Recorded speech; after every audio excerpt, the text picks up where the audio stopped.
Hello, everybody, and welcome back to a brand new live stream. Make sure you smash that like button down below, subscribe to the channel, hit the bell for notifications, do all that good stuff. Before we get started here, we're going to have people pouring in any minute now as this stream has just gotten started. We have a lot to talk about tonight, guys, and I'm finally glad to be back with you streaming. I didn't do a stream on Tuesday, partially because little bit under the weather, a little bit of a cold I had, I guess you would say.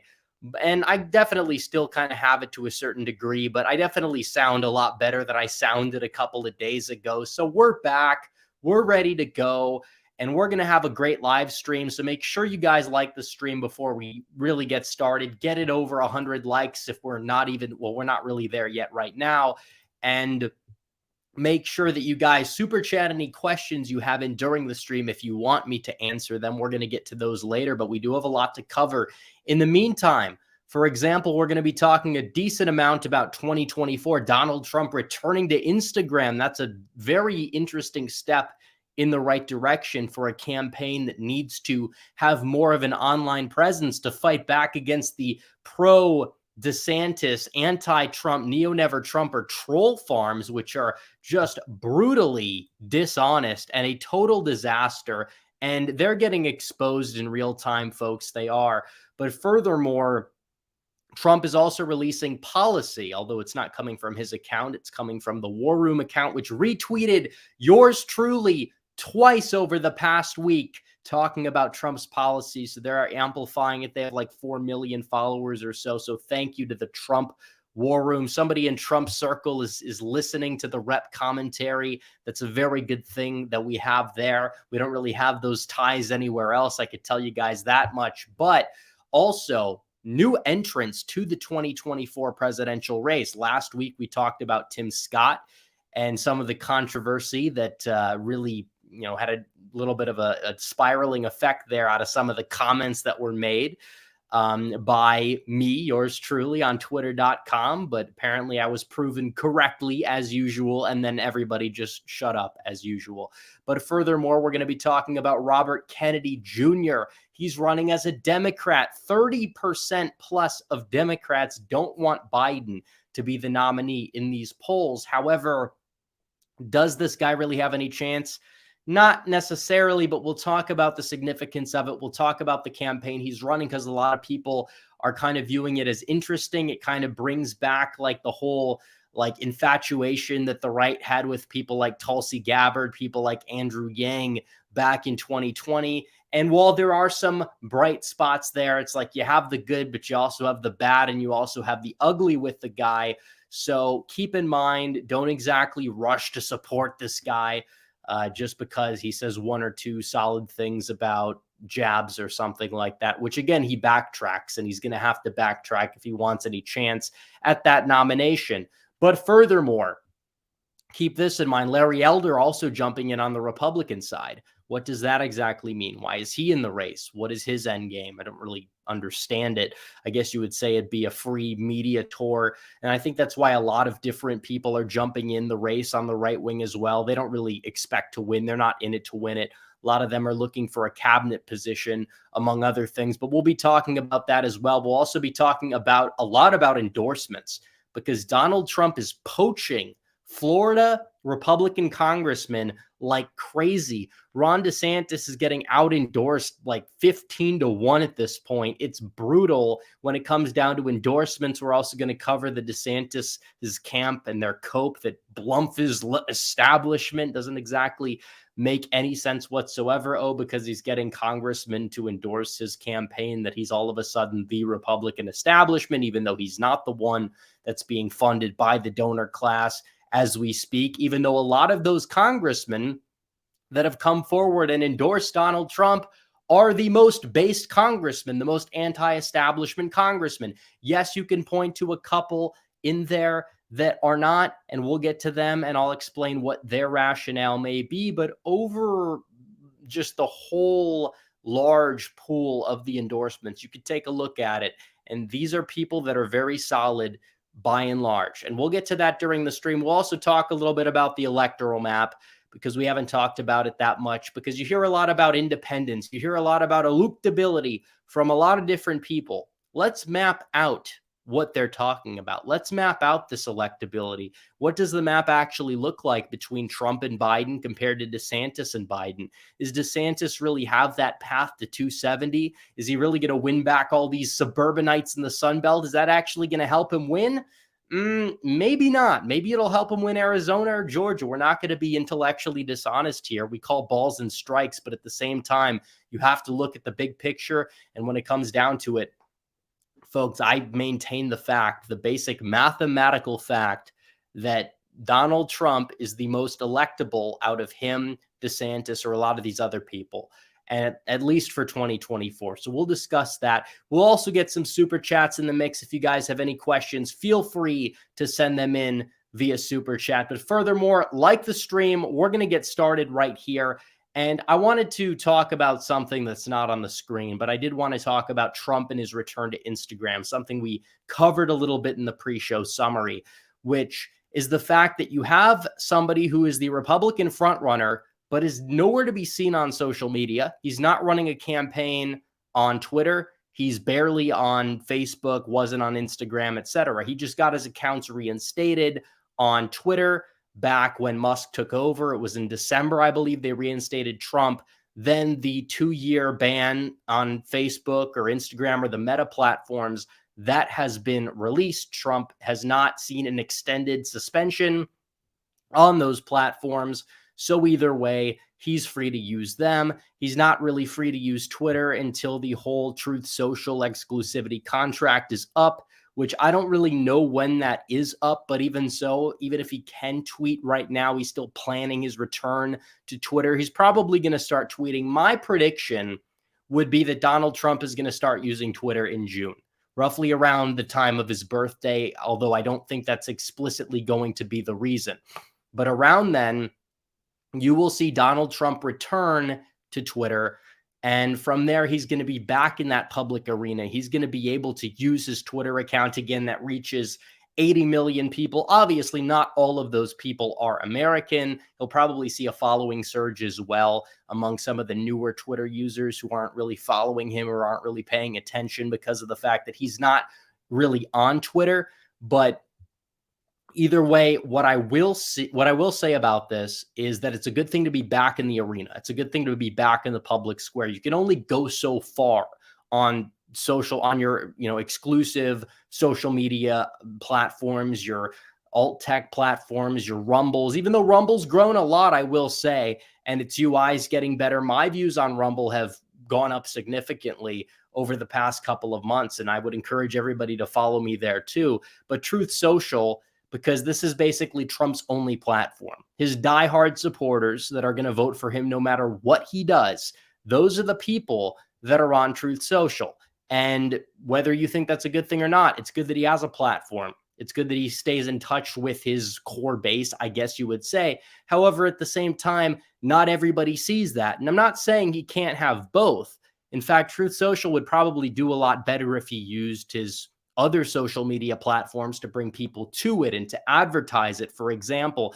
And this would be a good thing overall. And now Trump finally started to use Instagram, where he has a noticeably large following, not like a ridiculously large following, but he has 20 some million people plus, I think, on there. I don't know the exact number, but then he came back to Instagram, and the first thing that he did was he posted an advertisement for the NFTs. And it's like, oh, here we go again. A lot of people are rolling their eyes.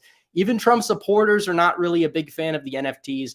I'm not a big fan of NFTs in general, although I did look into the data, and it's ironic because his NFTs that he initially sold for like $100 back in like November, December, they're worth 10 times what they initially were. So people can laugh at it and people can point out the flaws of it and say it could be worthless tomorrow. And that's true. But if you want to give money to Trump for his campaign or legal fees or whatever, is this really the end of the world? Like the fact that the guy's selling NFTs, it's basically donations to Trump. I don't think he's scamming anybody. They know what they're getting. They see this advertisement for these NFTs, this digital drawing. Oh, you can have the full rights to this. And if they're willing to pay $100 for it, then they're just willing to give Donald Trump $100 because that really has the same value to pretty much anybody. And let's not pretend like Ron DeSantis hasn't sold his like signed baseball cards for his like gubernatorial campaign for $10,000, which is ridiculous. But it is ironic though that people were hating on the NFTs. I was one of them, and I still kind of am to a certain extent. It came out of left field. They're a little weird. I don't really know how many people like NFTs, but still, they've gone up in value by like 10 times. And if this is how he's raising money, like, so be it. You get to give Trump, $100, and you get something in return that could be worth 1,000 if you play your cards right and sell it at the right time. I mean, am I going to sit back here and say like that's the end of the world, or that he's a scammer, or he's evil, or this, that, and the other thing? Of course not. So you have a lot of moral grandstanding from a lot of these people, mainly in the Republican establishment, about this. And guess what? It just doesn't work. It just doesn't work. So their narratives collapse every time, nearly every time. And because of that, they're going to keep losing, and they just don't know when to stop. You see some of the worst vicious rhetoric ever possible from these people levied at ordinary Americans, to the point where it's like, okay, if you don't support our candidate in 2024, you're in a cult. That's their mindset. And that's what they use against people like you, who just happen to say, okay, I'm viewing this, I'm looking at the pros and cons of both candidates, I'm choosing Trump over DeSantis. And that's pretty much it. That's what a lot of people see. A lot of people think DeSantis is above average governor, a good governor, but they still would prefer Trump at the national level, where DeSantis had a murky track record and where he would be more beholden on these out-of-state large donors in order to mount a presidential campaign, and would likely have to staff his cabinet with not just one Kushner or one John Bolton, but an entire cabinet full of them. So you're looking at the big picture here, and it's like, okay, so if you happen to have that mindset, according to these people, you're backwards, you're a cultist. They're one step away from calling you a basket of deplorables. And it's like, if this is the messaging that the DeSantis campaign is going to go by with their whole influencer farm, then they're not going to win, because this is just insufferable nonsense, elitist nonsense mainly, that is the only reason why you had a Donald Trump-like figure rise up in the first place. So do keep that in mind when you look at these people and how they're attacking Donald Trump and his supporters. If it's not in good faith, then you know that they're not really doing their best job, because this isn't moving voters over to their side. They're acting the same way that the left does. They're even using their same taglines against Trump, and old GOP taglines against Trump from 2015 and 2016 that didn't work. They're going to need to bring something more to the table if they want to win. And if they didn't act like this, a lot more people would probably be open to supporting their candidate in 2024. But because they're not, because they don't have an entire personality except being terminally online and logging, or just hating on Trump for inconsequential things, or for every single post he says 24/7, then, you know, there's no, what exactly is the point of their whole ideology behind the candidate? It's not like they're even espousing ideological talking points 90% of the time. Trump comes out today and says that he doesn't want Doug Mastriano to be the nominee for Senate in Pennsylvania, which is something that they agree with, and mainly because they're like the electability crowd, and that they know that Mastriano doesn't know how to run a serious campaign. That's my position. I didn't switch my endorsement from Barletta to Mastriano until there were like 3 days left before the election, because I didn't think that Barletta would have any chance to win. The same thing goes for Trump, who didn't make his endorsement until it was very evident that there was going to be one clear winner, because he's looking at it and he's like, okay, well, Barletta, he had his chance. He's dropping significantly in the polls. He's lazy. He can't win a general. The base likes Mastriano. He would not win a primary, or he would not lose the primary even if I endorse somebody else. So, okay, here you go. Here's the endorsement. That's what it comes down to. And people are mad at him now because, oh, well, you shouldn't have endorsed him in the first place. It's like, there's nothing that Trump can do right to these people. There's nothing that DeSantis can do wrong. either. So you're talking about who exactly is in the cult here. I think that they need to look in the mirror a little bit. And it's not like there's no reason to support Trump other than nostalgia or like backwards thinking, because then you'll have the people that'll tone down the rhetoric a little bit and they'll be like, oh, well, if you support Trump, you're just thinking about 2016. You have the nostalgia. He's not the same. And it's like, yeah, nobody's the same as they were 8 years ago. DeSantis is not the same person he was 8 years ago, according to these people, when he was in Congress and he was voting to cut Social Security and Medicaid every 5 minutes. Obviously, they're the ones that are saying, oh, DeSantis can change. DeSantis can change. Whatever, even though he's a career politician and changing is a little bit more sinister than like a career outsider or a businessman changing their political opinions. Okay, whatever. I'm willing to say that maybe on some issues he has evolved because the GOP as a whole has evolved, mainly thanks to Donald Trump and his movement and other grassroots movements that have risen up over the past couple of decades. But looking at it, Trump is actually out there and he's proposing solid policy and comprehensive policy for the first time in his political career. Back in 2016, it was a lot of rhetoric more so than policy. He had a vision. He had a bold vision, and he still has that bold vision. But now he's taking it to actual proposals, and he's giving people like an actual list. And that's kind of something that he did down the stretch in 2016 when he would go to these rallies and he would outline what his agenda would be for the first 100 days, much of which he did accomplish, some of which, not so much. But that's kind of how these things typically go.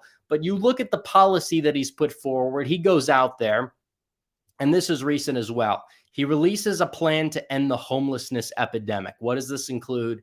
Arresting violators, making sure that these people are off the streets, but not in like an inhumane way. People on the left are like, he's going to arrest homeless people. He's a fascist, whatever.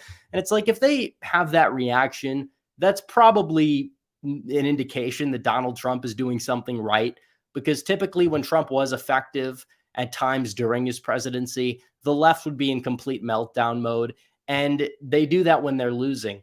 And when Trump releases a lot of these policy plans that even a lot of the DeSantis supporters say is good policy, but then they cope and they pivot and they're saying he won't do it, or why didn't he do it in term one?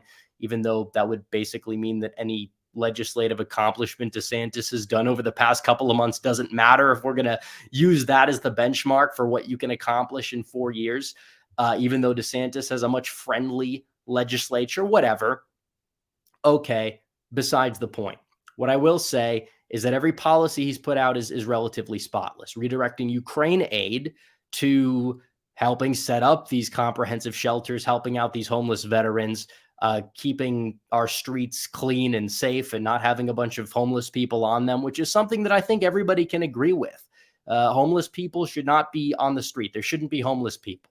We shouldn't. We should not be wasting all this money on these conflicts overseas that are very complicated, that we shouldn't have nearly as much of a stake in as we have in now, and going out, and which again, Biden sent $300 million to Ukraine today in a quiet vote, but he did. And now he wants to talk, and also Trump wants to talk about cutting in unskilled immigration, which would be absolutely huge. Especially, you would think that the electabros would care more about immigration, except they want to cave on the issue, despite the fact that importing X amount of unskilled migrants per year, which again, how many get naturalized? What, like 500,000 plus unskilled, obviously skilled, not really pro-skilled. I kind of want to cut it across the board, few exceptions, whatever. But what I will say is that the unskilled migrants tend to vote against Republicans by like an 80-20 margin. And that's even being generous. You're talking about first generation, might even be a little bit higher than that, in favor of the Democrats.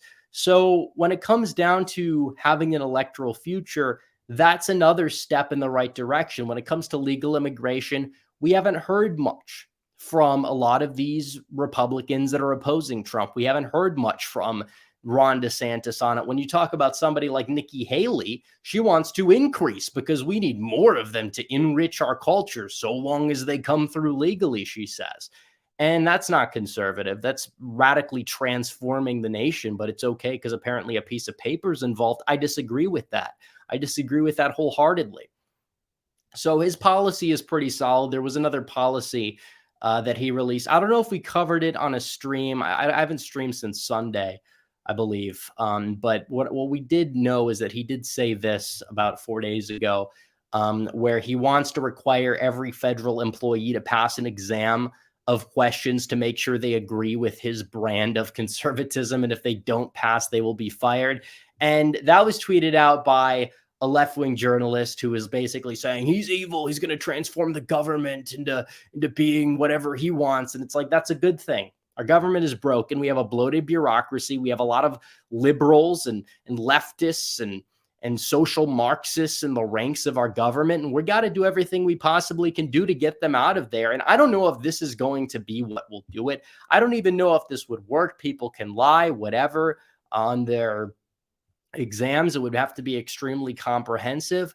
But either way, this is a step in the right direction to having a government that works for the American people, a government that will put America first. This will drain the swamp. It will effectively drain the swamp if you have that policy in check, because the people that work in the lower ranks of the government are not going to be as woke as they are right now. They're not going to be as liberal as they are right now on literally any single issue. So what it comes down to is repealing and replacing a lot of these bureaucrats and these agencies that are not working to the benefit of the American people. And that's a very good thing right now. That's a very, very good thing. Now, like I said, it's kind of like in the alpha, beta stages of being an effective policy, but still on the right track. You love to see this, and hopefully some policy even remotely similar to this could be in place in government. Just that on its own would rapidly transform the way that the government works, and it would change the way that our society works for the better. It would benefit the country overall. I don't see these policies being promoted by any other candidate in this race whatsoever. So I will say altogether, I'm looking at Trump's campaign, and I wish it was this well run last time around, aside from the social media issue, because he's not on social media. But when it comes down to literally anything else, it is a massive improvement. It is a massive step in the right direction. There's no need to run Ron DeSantis, the governor of Florida, who's doing some decent things from time to time in Florida, to elevate him and have him challenge Trump and also ruin his political capital in the process, because he knows that he's probably going to lose. He's probably going to lose. It's going to divide the party. And I think the establishment wants that to happen. They're okay with Trump getting the nomination if he just bombs. So then they could say, look, your brand of conservatism is over, and any future Trump that comes along, it's over. Because I know Trump is not going to save this country, more likely than not, especially him just on his own. But when it comes to his successors, if they could actually build on Trumpism, they could actually build on it. They could go out there and they could be even more transformative. They could be an even greater visionary who fights back against the elite with even more energy that we need. Yeah, that's what they fear the most. And that's why they want Trump out of the way, so the future Trumps of this world never even come close to power. And they want DeSantis, not because they view him as somebody who's like a full establishment guy 100% of the time, but because he is a career politician and they know that they can mold him more so than they can mold Trump. And as a result, what will happen is that they will use him as a pivot vehicle back to the days of old of the GOP, the days of business as usual, the Chamber of Commerce GOP, etc. That's what they want. That's what their end game is. And they want the future, like Trumps of this world, to be how a lot of these fringe people would be on the Democrat side of the ball. And that's kind of what you see here with the other people in this Democrat primary, because Biden has a challenger now, Robert Kennedy Jr. He's a part of the Kennedy family. He's still a liberal. He's still very liberal on a lot of different issues. He is not your friend. He is interesting, I will say. He is honest more so than not. He is sane. He's anti getting involved in the conflict of Ukraine. He's also anti-lockdown. He's anti-jab mandate, etc. He's more of an honest type of Democrat, and he gets credit where it's due. Now, keep this in mind. I will say that he's not going anywhere. because the Democrats are not going to allow that, for one. He's probably going to get maybe 10, 15% of the vote because of his last name, because of the fact that he's a Kennedy. And some people might not like Biden. He might be able to use that to his advantage, but that's it. He's at 14% in the polls nationally as of right now. And he's honestly likely not going anywhere. And I will say that he's interesting. I would like to see him do well in the primary because I know that more division hurts a party going into the general. Ron DeSantis doesn't understand that. A lot of these other people that are running don't understand it, even though they're really non-factors that aren't really going to play much of a role. But this is true. The more people you have challenging, whether it's an incumbent or somebody who would win by a very wide margin in a primary, the better. And Biden's down there at 67. If Biden was going to get by with 90% of the vote nationally, then you know what? He'd be in a much stronger position than if he's getting by with 70%, because then at that point, he's going to need to get everybody on board. And I believe he would get most people on board. I think Democrats are a lot better at falling in line and voting blue no matter who than a lot of Republicans are. But still, I mean, this guy's not going anywhere. He's not going anywhere. He's an interesting candidate. Then you have the crazy crystal lady, Marianne Williamson. She's in the running as well. She's not going to go anywhere either. But I will say that, of course, looking at these major publications and how they're framing this guy already, anti-vaccine activist Robert F. Kennedy Jr. So they're already tying him to something that he said, even though he's like not even that anti-jab. And he might make some interesting points time to time on the issue. And he might talk about going after big pharma, which is technically good. And you like to hear that from a presidential candidate. And you might be relieved to hear that from a candidate even on the other side of the aisle.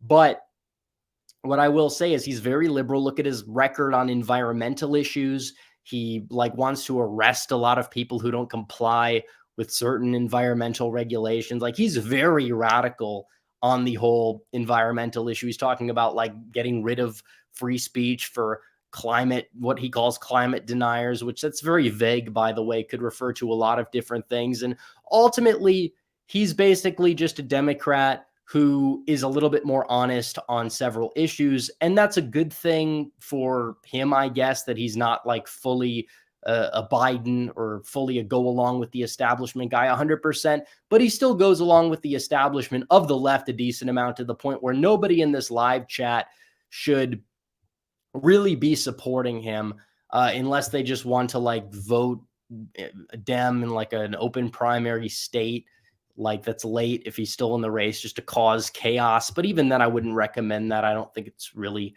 that much of a point to be made there. And the primary results will really end up speaking for themselves. But this guy's not really going anywhere. I will say that much.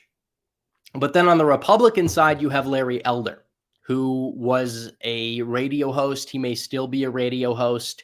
He ran for governor of California in the recall. He kind of derailed the efforts there because of how polarizing he was. If there was a much less polarizing figure in the running, Newsom likely would have done much, much worse. But nevertheless, he ran. He got a similar margin to the nominee in 2018. 2020, ironically enough, they ran a paper bag against Gavin Newsom and got 41, 42% of the vote, somewhere in that range. So if we're looking at that, it's he clearly derailed the effort there. He cares a lot about keeping his appearances up.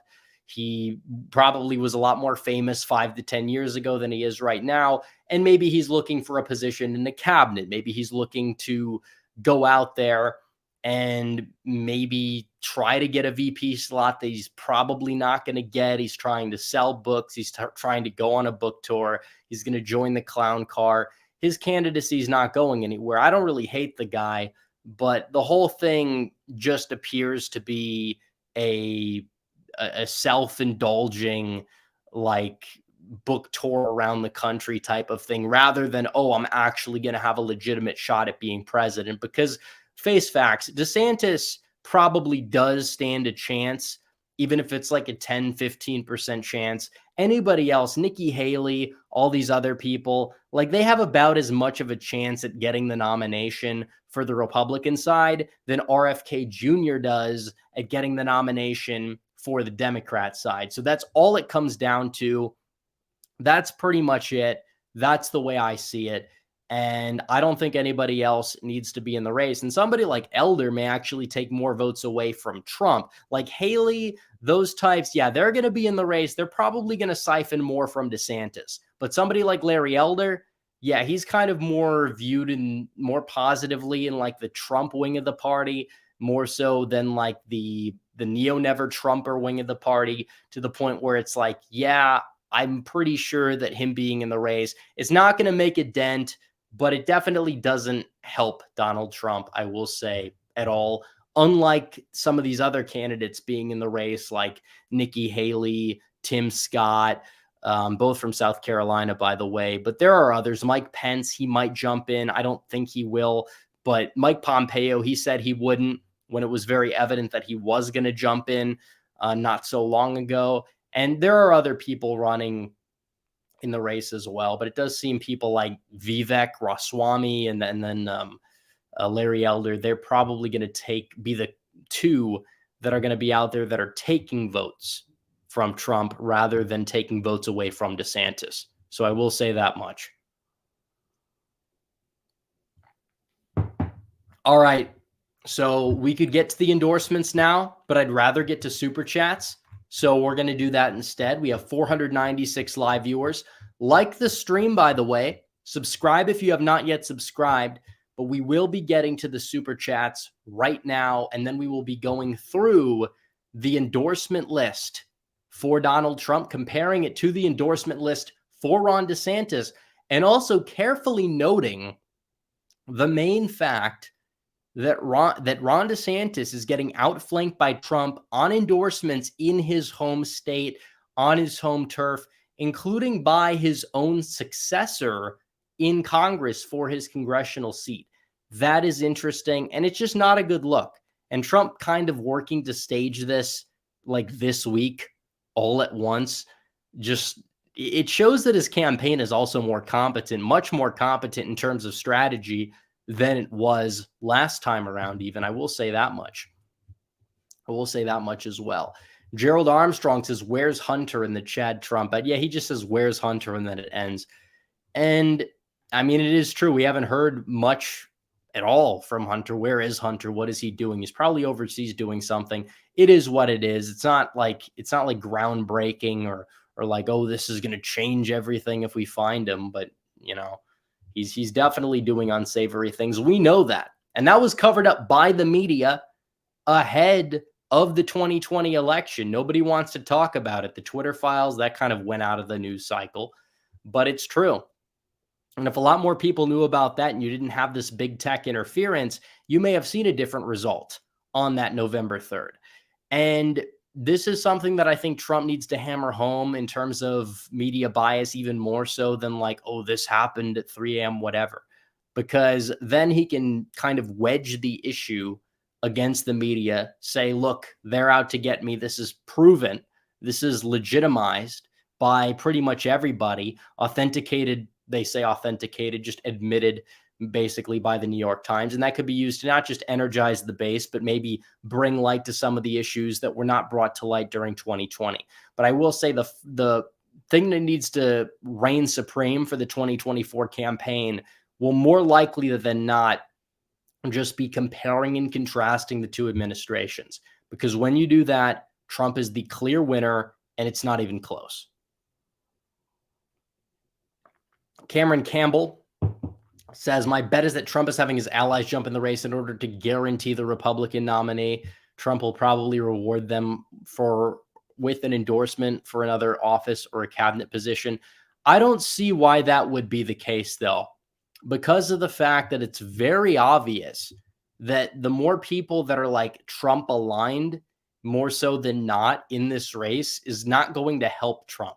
It will probably hurt him very marginally, but I would expect Trump to go out there and I would expect him to win the primary by a sizable margin, not like a razor thin margin where it'll actually make the difference, but maybe having people like endorse him that might have 1 to 2% is like good optics. Maybe you could say that. I don't know.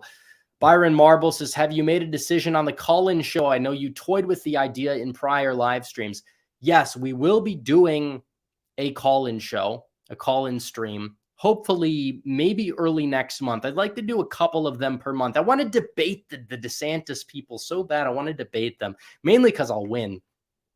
But I see these annoying people on Twitter, and they are just nonsensical. A lot of them won't debate, or they run from a debate, because those are the paid influencers. Those are the paid simps by the DeSantis campaign. But there are some people who might be well-meaning or willing to engage in dialogue that just happen to be very smug and arrogant, and they're definitely not going to really stand a chance in a debate. So it's like, yeah, just hop in the debate ring. Why not? Let's actually just duke this out like men, and we'll see who comes out on top. And it's probably going to be me, and we know that. But still, I think dialogue is healthy. I think dialogue is something that we need to engage in. I'm not exactly coming from this in bad faith when I state these claims. The fact that I'll talk to a lot of people, there are some people probably in the Trump camp who won't do that. Just like there's a lot of people in the DeSantis camp who won't do that. It really just shows how much you actually care about the future of this country more so than not. Because if you spend more energy just attacking your political rival than you do talking about the issues at hand or whatever, explaining why a candidate would be better on the issues than not, it's like you're not really helping. You're not being helpful. That goes for either side, by the way. But it is what it is. Every side does need their antagonists, but they also need to help out to a certain extent. You can't be as insufferable as a lot of these DeSantis people are. And again, you look at some of their tweets and they're copy paste. It's like one guy will tweet out this paragraph wall of text about how he believes DeSantis to be the better choice. And then the other guy goes out there and he tweets the same thing out a week and a half later, and it's word for word. So is this like a bot farm? Are people copying and pasting? Because it doesn't just happen once. It happens a lot of times. And it's very interesting. And we're not even going to say these aren't like real people behind these accounts, or that I'm not going to say they're automated, but I will say that they probably get a list of talking points and a list of things that they have to tweet from somebody who pays them to do so. And then they go out and tweet it verbatim. And it's like, you can't do that. You just can't. It doesn't work that way. So we will be doing the call-in stream. Absolutely. Make sure you join the website if you want to guarantee a spot. Unless you're like a major Twitter antagonist, then we might have those people call in as well. But I might be able to just, if I really want to debate somebody, I'll just throw them a bone for free. But even if you support Trump or you're on the Trump side of the argument, yeah, make sure you can call in as well. I'd like to have discussions with everybody about not just 2024, but a lot of different things. So we'll just take calls during the stream, because we're going to go back to OBS, hopefully get some new graphics in there. There's nothing against StreamYard. I like StreamYard, but I think OBS is ideal just so we can be able to revive the call-in streams and have them. And you could have people technically call in on StreamYard, but you don't want to put other people's videos up there. You never know what can happen. Try to troll, try to do whatever they can do to derail the stream. And obviously trolling is a problem with just regular call-in streams, but we're going to be vetting people intensively anyways. A lot more so than we did, 3 years ago? Jawa Master says Trump took the McConnell stance on abortion. Bad. Well, his stance on it is the state, leaving it up to the states. The federal level, he says, is not exactly going to affect anything. And when it comes to a general election, what that does is it means you're sidestepping the issue, and it's a state issue. And overturning Roe v. Wade was exactly supporting that. And when you look at somebody like Lindsey Graham, who goes out there and mentions, oh, we're going to do this ban right before the midterms, I'm not going to say that affected things like more than like 5% or whatever, but did it affect things a little bit in the negative direction? Yeah, because it emboldened a lot of Democrats on that fact alone, maybe just to turn out and maybe vote Democrat in some of these swing states. I'm not going to say it was a key issue, like a number one issue for the Republican underperformance. But was it an issue? Yes. And then people are going to say, well, what are you talking about? You think like California should allow late term abortion? It's like, no, that's not what's being said.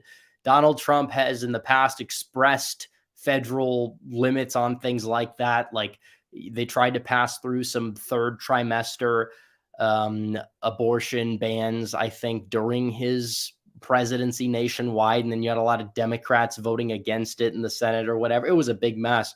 But what I will say is like, no, it's not something you're going to run on at the federal level and be like, oh, we're going to ban it after 6 weeks, because it's not the most, I mean, like it's not a policy that necessarily is underwater by a lot, but strategically speaking, like that's not probably the best political move. Even though I think like a 15-week ban, you could say that and probably get away. I don't know. But I'm just going to say you have to be very tactful when you're talking about this issue. Go on offense about it, like I said. When we're talking about the federal level, when we're talking about that, you're going to have to go out there and you're going to have to say, my opponent supports these late-term abortion policies. They're way too radical on the issue. I'm just leaving it up to the states for the most part, whatever. That's kind of going on offense. But overturning Roe was something that Trump wanted to do, which he did. He got it done, which leaves it up to the states. And past that point, you have to be very tactful while the Overton window is currently in the state that it is in right now about what future abortion restriction legislation you're going to propose and what you're going to pass. So I will say that much. Doggy Down Syndrome says thoughts on Stacey Garrity running against Casey. Probably the best option, not just for like electability. I think it's viability. It's not like electability, it's viability. They like to use the term electability. Are you electable? Are you electable? It's more about, are you viable? Can you go out there and can you win or at least perform respectably to the point where you're not going to sink the entire ticket with your underperformance? Garrity is somebody who probably does lose to Casey, but she's not a total rhino like McCormick. And she's already been elected statewide, won in an upset, by the way, while being underfunded. And then she's not somebody like Mastriano who doesn't know what the hell they're doing when they run a campaign. Again, nice guy, but doesn't know what he's doing. You don't lose by 15 statewide in a swing state. Doesn't matter who your opponent is. And yes, he was underfunded. But even then, you have to chase those donations sometimes. You have to run a campaign that's able to go out there and do that. And we've seen people that were as controversial as him do better than that in the past when it comes down to that. And that definitely did hold back the ticket a decent amount. It's not like he just got drilled in the suburbs and did okay in a lot of these Trump rural counties. No, he did the worst in the rural counties. And some of that is because a lot of people just didn't want to turn out for either candidate. A lot of people didn't like Oz. That's true. But still, I mean, come on, you got to do better than that. Arnie Hernandez says, where do you fall on the political compass test? Depends on the day, I guess. Depends on how you answer some of these questions. But I haven't taken one in a long time. I'm blue quadrant. I used to be like purple quadrant, but not really that deep into it. A few, like 4 or 5 years ago, definitely moved up into the blue. Economically speaking, I'm like a dash to the right and probably like 3.5 up. It depends on the day, though. I mean, you learn more about the test. You take the questions. You answer the questions a little bit differently. Nick the Enlightened says, even though RFK Jr. sadly has no chance to win the Dem primary, I'm still glad he's running. It'll be nice to see him expose how much of a fool Biden is on the... Oh, Biden's not debating the guy. There's no way. So that doesn't matter. That's completely irrelevant. Mr. Jimmy says, thoughts on DeSantis' support for free trade, which hurts him in the Rust Belt, and I don't think he's electable there. And he's not. And we could pull up the map and we could go over it. But yeah, he's basically coming out with this new trade platform that's basically indifferent from Nikki Haley's. It's just like, oh, well, China's bad. We're going to focus more on these countries. We'll let these countries take advantage of us instead. And it's like, no, that's not a winning message. That's not a winning message in Michigan or Wisconsin or Pennsylvania. And as a result, Biden, of all people, is going to be able to effectively attack him on that issue in campaign ads. And a lot of the Trump base is going to stay home because of it, because trade was a massive motivating factor, whether people want to admit it or not, in 2016 and 2020. And no, it's not the only factor. But a lot of Republicans that don't embrace this protectionist, worldview tend to underperform in these places. It really doesn't even matter what a lot of their stances are on a lot of different issues. So as a result, yeah, this is kind of a problem that DeSantis has on his hands. And another reason why I don't believe that he's more electable than Trump where it counts. Yes, he will do better in Arizona. Yes, he will do better in Georgia. But if you can't win Wisconsin, you can't win the presidency. Oh, well, Trump may not win. Doesn't matter. If Trump's not winning Wisconsin, DeSantis is definitely not winning Wisconsin. I'll tell you that much. If Trump is winning Wisconsin by 2 to 3, then yeah, maybe DeSantis can find a way to win Wisconsin. But that's neither here nor there. Sam Madsen says, does Kennedy win some ancestrally Democrat counties in the primary? It's possible, but a lot of those people are probably just going to vote for Trump or whoever the Republican nominee is in the general. So it's kind of a moot point. It's kind of a moot point. Bleach Nationalist says, do you think Scott Perry would have won Pennsylvania's governor's race in 2022?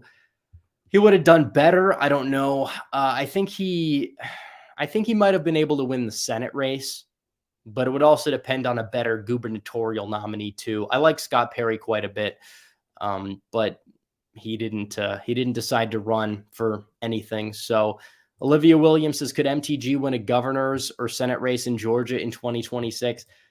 She's pissed off a lot of people, even on like the Trump side recently, given a lot of her ties to Kevin McCarthy and things like that. And even though McCarthy's been relatively surprisingly decent as House Speaker so far, I will say that her opinion has dropped in the eyes of many. I do believe that she would not get destroyed the way some people believe, just because of the fact that Georgia is a lot more polarized. Like, Republicans have a ridiculously high floor there, but their ceiling, which used to be really high, shrunk significantly. So I don't know. It'd be a very big gamble. I don't really know if she'd be able to win, but I will say that her performance probably would be like, I'd say worse than Herschel Walker because of funding, obviously, but not like significantly worse than his runoff result. He'd probably lose by like 5. And that's just the way it is, because funding matters, and she's not really somebody that's going to be getting a lot of it. Although she is beloved by boomers nationwide, and they'd probably be sending a lot of grassroots support. So she would remain more competitive than people would think in the fundraising game, but she wouldn't really stand much of a chance. But there are other people that are like more measured MTG types that probably would stand a chance, like a Mike Collins, for example, or Rich McCormick, for example. Yeah, those types would actually be fundamentally decent in terms of their viability in an election in Georgia. If Doug Collins was the nominee in the Senate race, he's better than Herschel on a significant array of issues, but he'd probably be able to win. He'd probably be able to get over the hump, but Herschel was not a good recruit. I've said that before. If you watched my Trump midterm documentary, you would see that. Kevin Clayton says, why the F? We're not going to say that.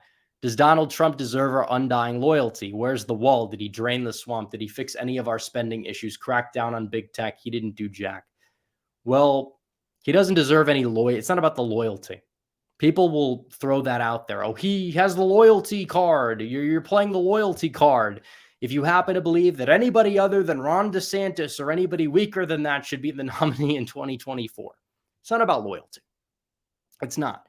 If there's somebody better than Donald Trump, I would consider them. And if they were viable.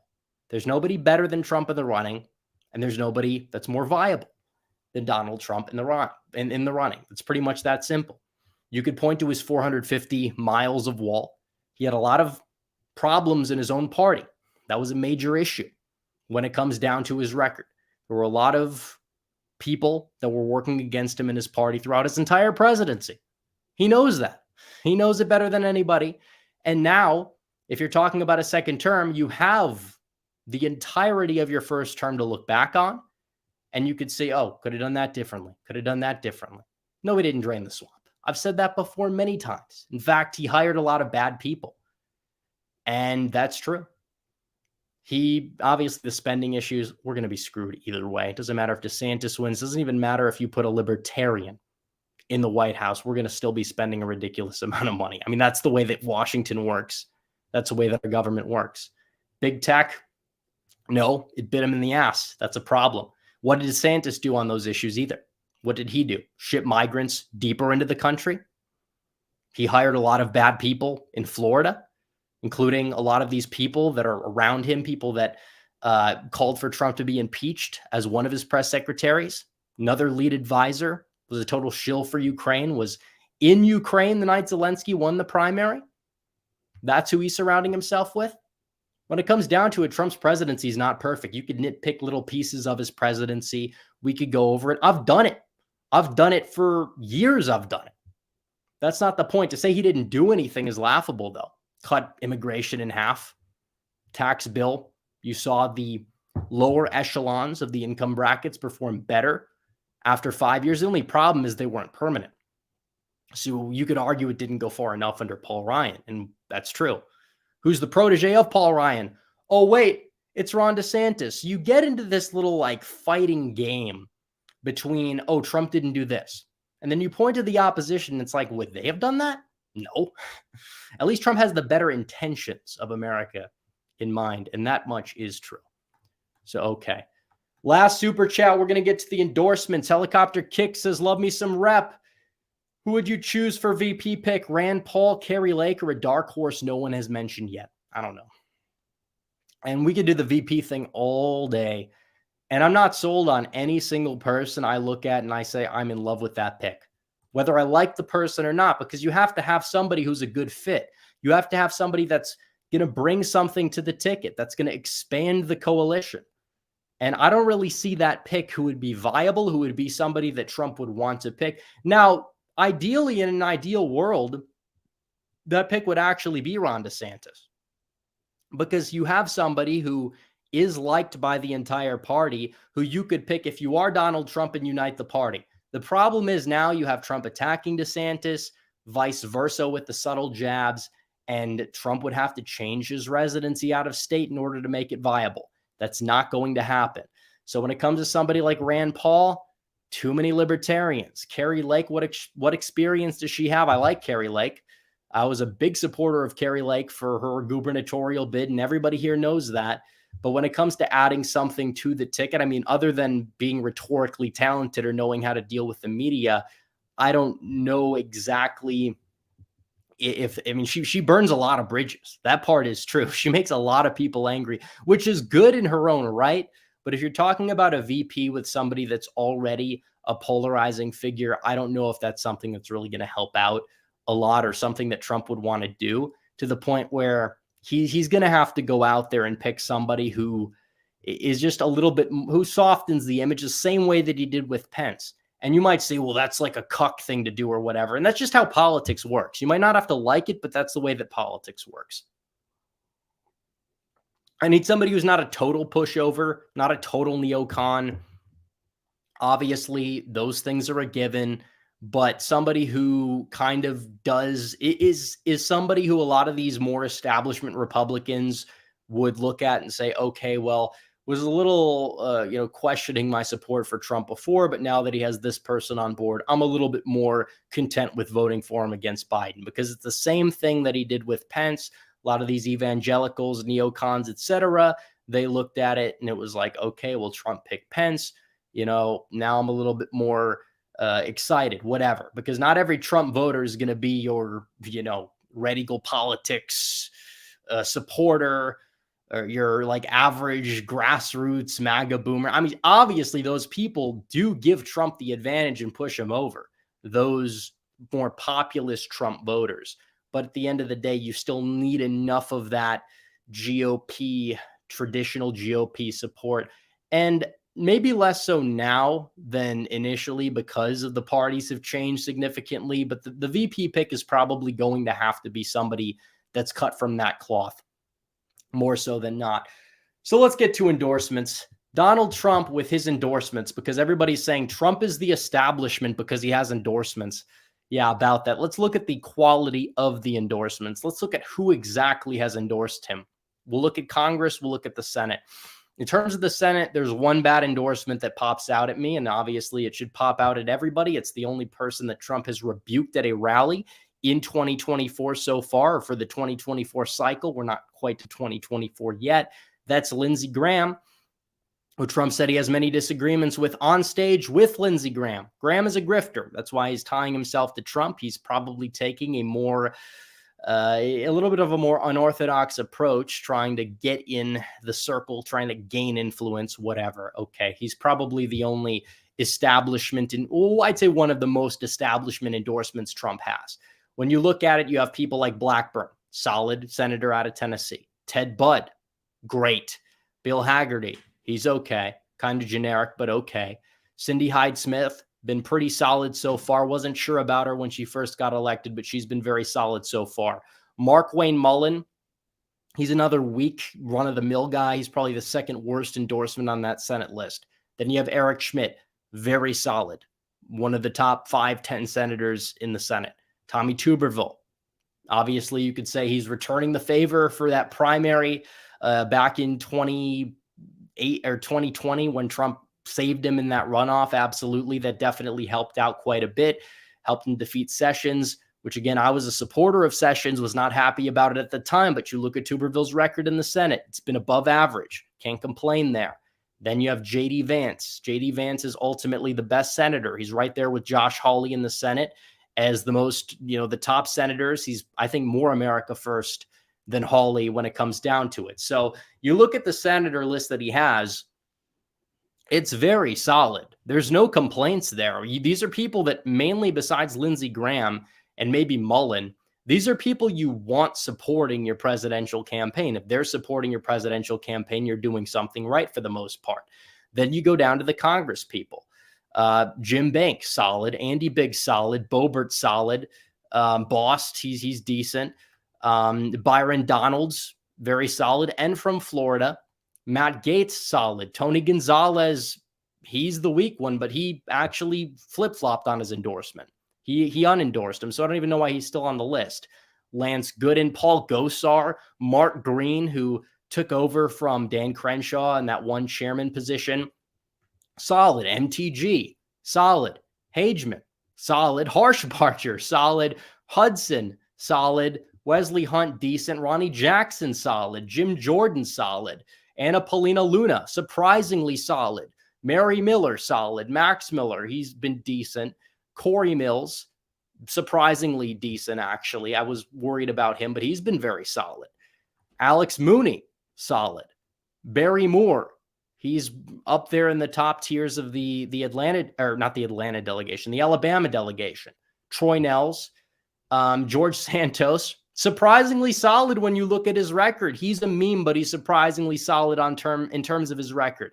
Pete Sessions, whatever. Stefanik, she's the grifter, even though her voting record over the past couple of years is a lot better than the voting record in the first few Congresses she was in her career. I'd be wary of her. Definitely Trump has been a big backer of her. That's not a good thing, in my opinion. Dale Strong, William Timmons, they're decent. Jeff Van Drew, obviously Trump is the reason why he became a Republican. That's understandable. He's been iffy at times. Beth Van Dyne, that one surprised me, actually. She's definitely from a part of Texas that you would anticipate would be a little bit more receptive to somebody like DeSantis than Trump. But either way, that's beside the point. Joe Wilson, some of these people are meh, but still they're like slightly above average at worst.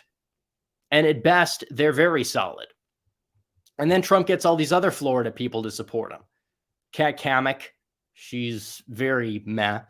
I'm not really the biggest fan of her. Same thing with Carlos Jimenez. He's not that conservative overall. He represents a Miami district, whatever, but still getting those Florida endorsements is still pretty funny, I will say. But there's probably like 3 or 4 that I'm like, okay, this person endorsing him is a little bit of a red flag.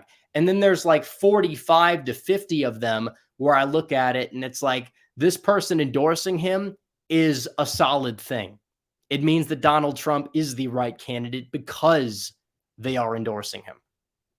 And that much is true. And you're looking at the list, you're going down the list. Donald Trump is establishment, they say, because he has the endorsement of largely anti-establishment congressmen. Okay. Then we go to Ron DeSantis's list, where honestly, you're looking at it, and there are some people that support him that are meh. And there are a couple people that are like, okay, this guy's decent, but then there's a caveat. Laura Lee, one of his only Florida endorsement, by the way, very generic. He has the endorsement of the Rooneys as well, two very rhino neocon representatives from the state of Florida, which does tend to be a recurring theme. He also has the endorsement of Mo Brooks, who's gone full Lincoln Project as of late. I don't think that's a good thing. Matt Salmon, he has been a part of Arizona for quite some time. He's the predecessor to Andy Biggs. Andy Biggs, on the other hand, is much better and has endorsed Donald Trump in 2024. Then he has Chip Roy, who is good on the issues from time to time. His voting record isn't bad, but then he cucks at the worst moments. He's Ted Cruz's protege for a reason. When it comes down to 1-6, he defended Liz Cheney. That's kind of what he's been known for recently. Strong defender of Liz Cheney.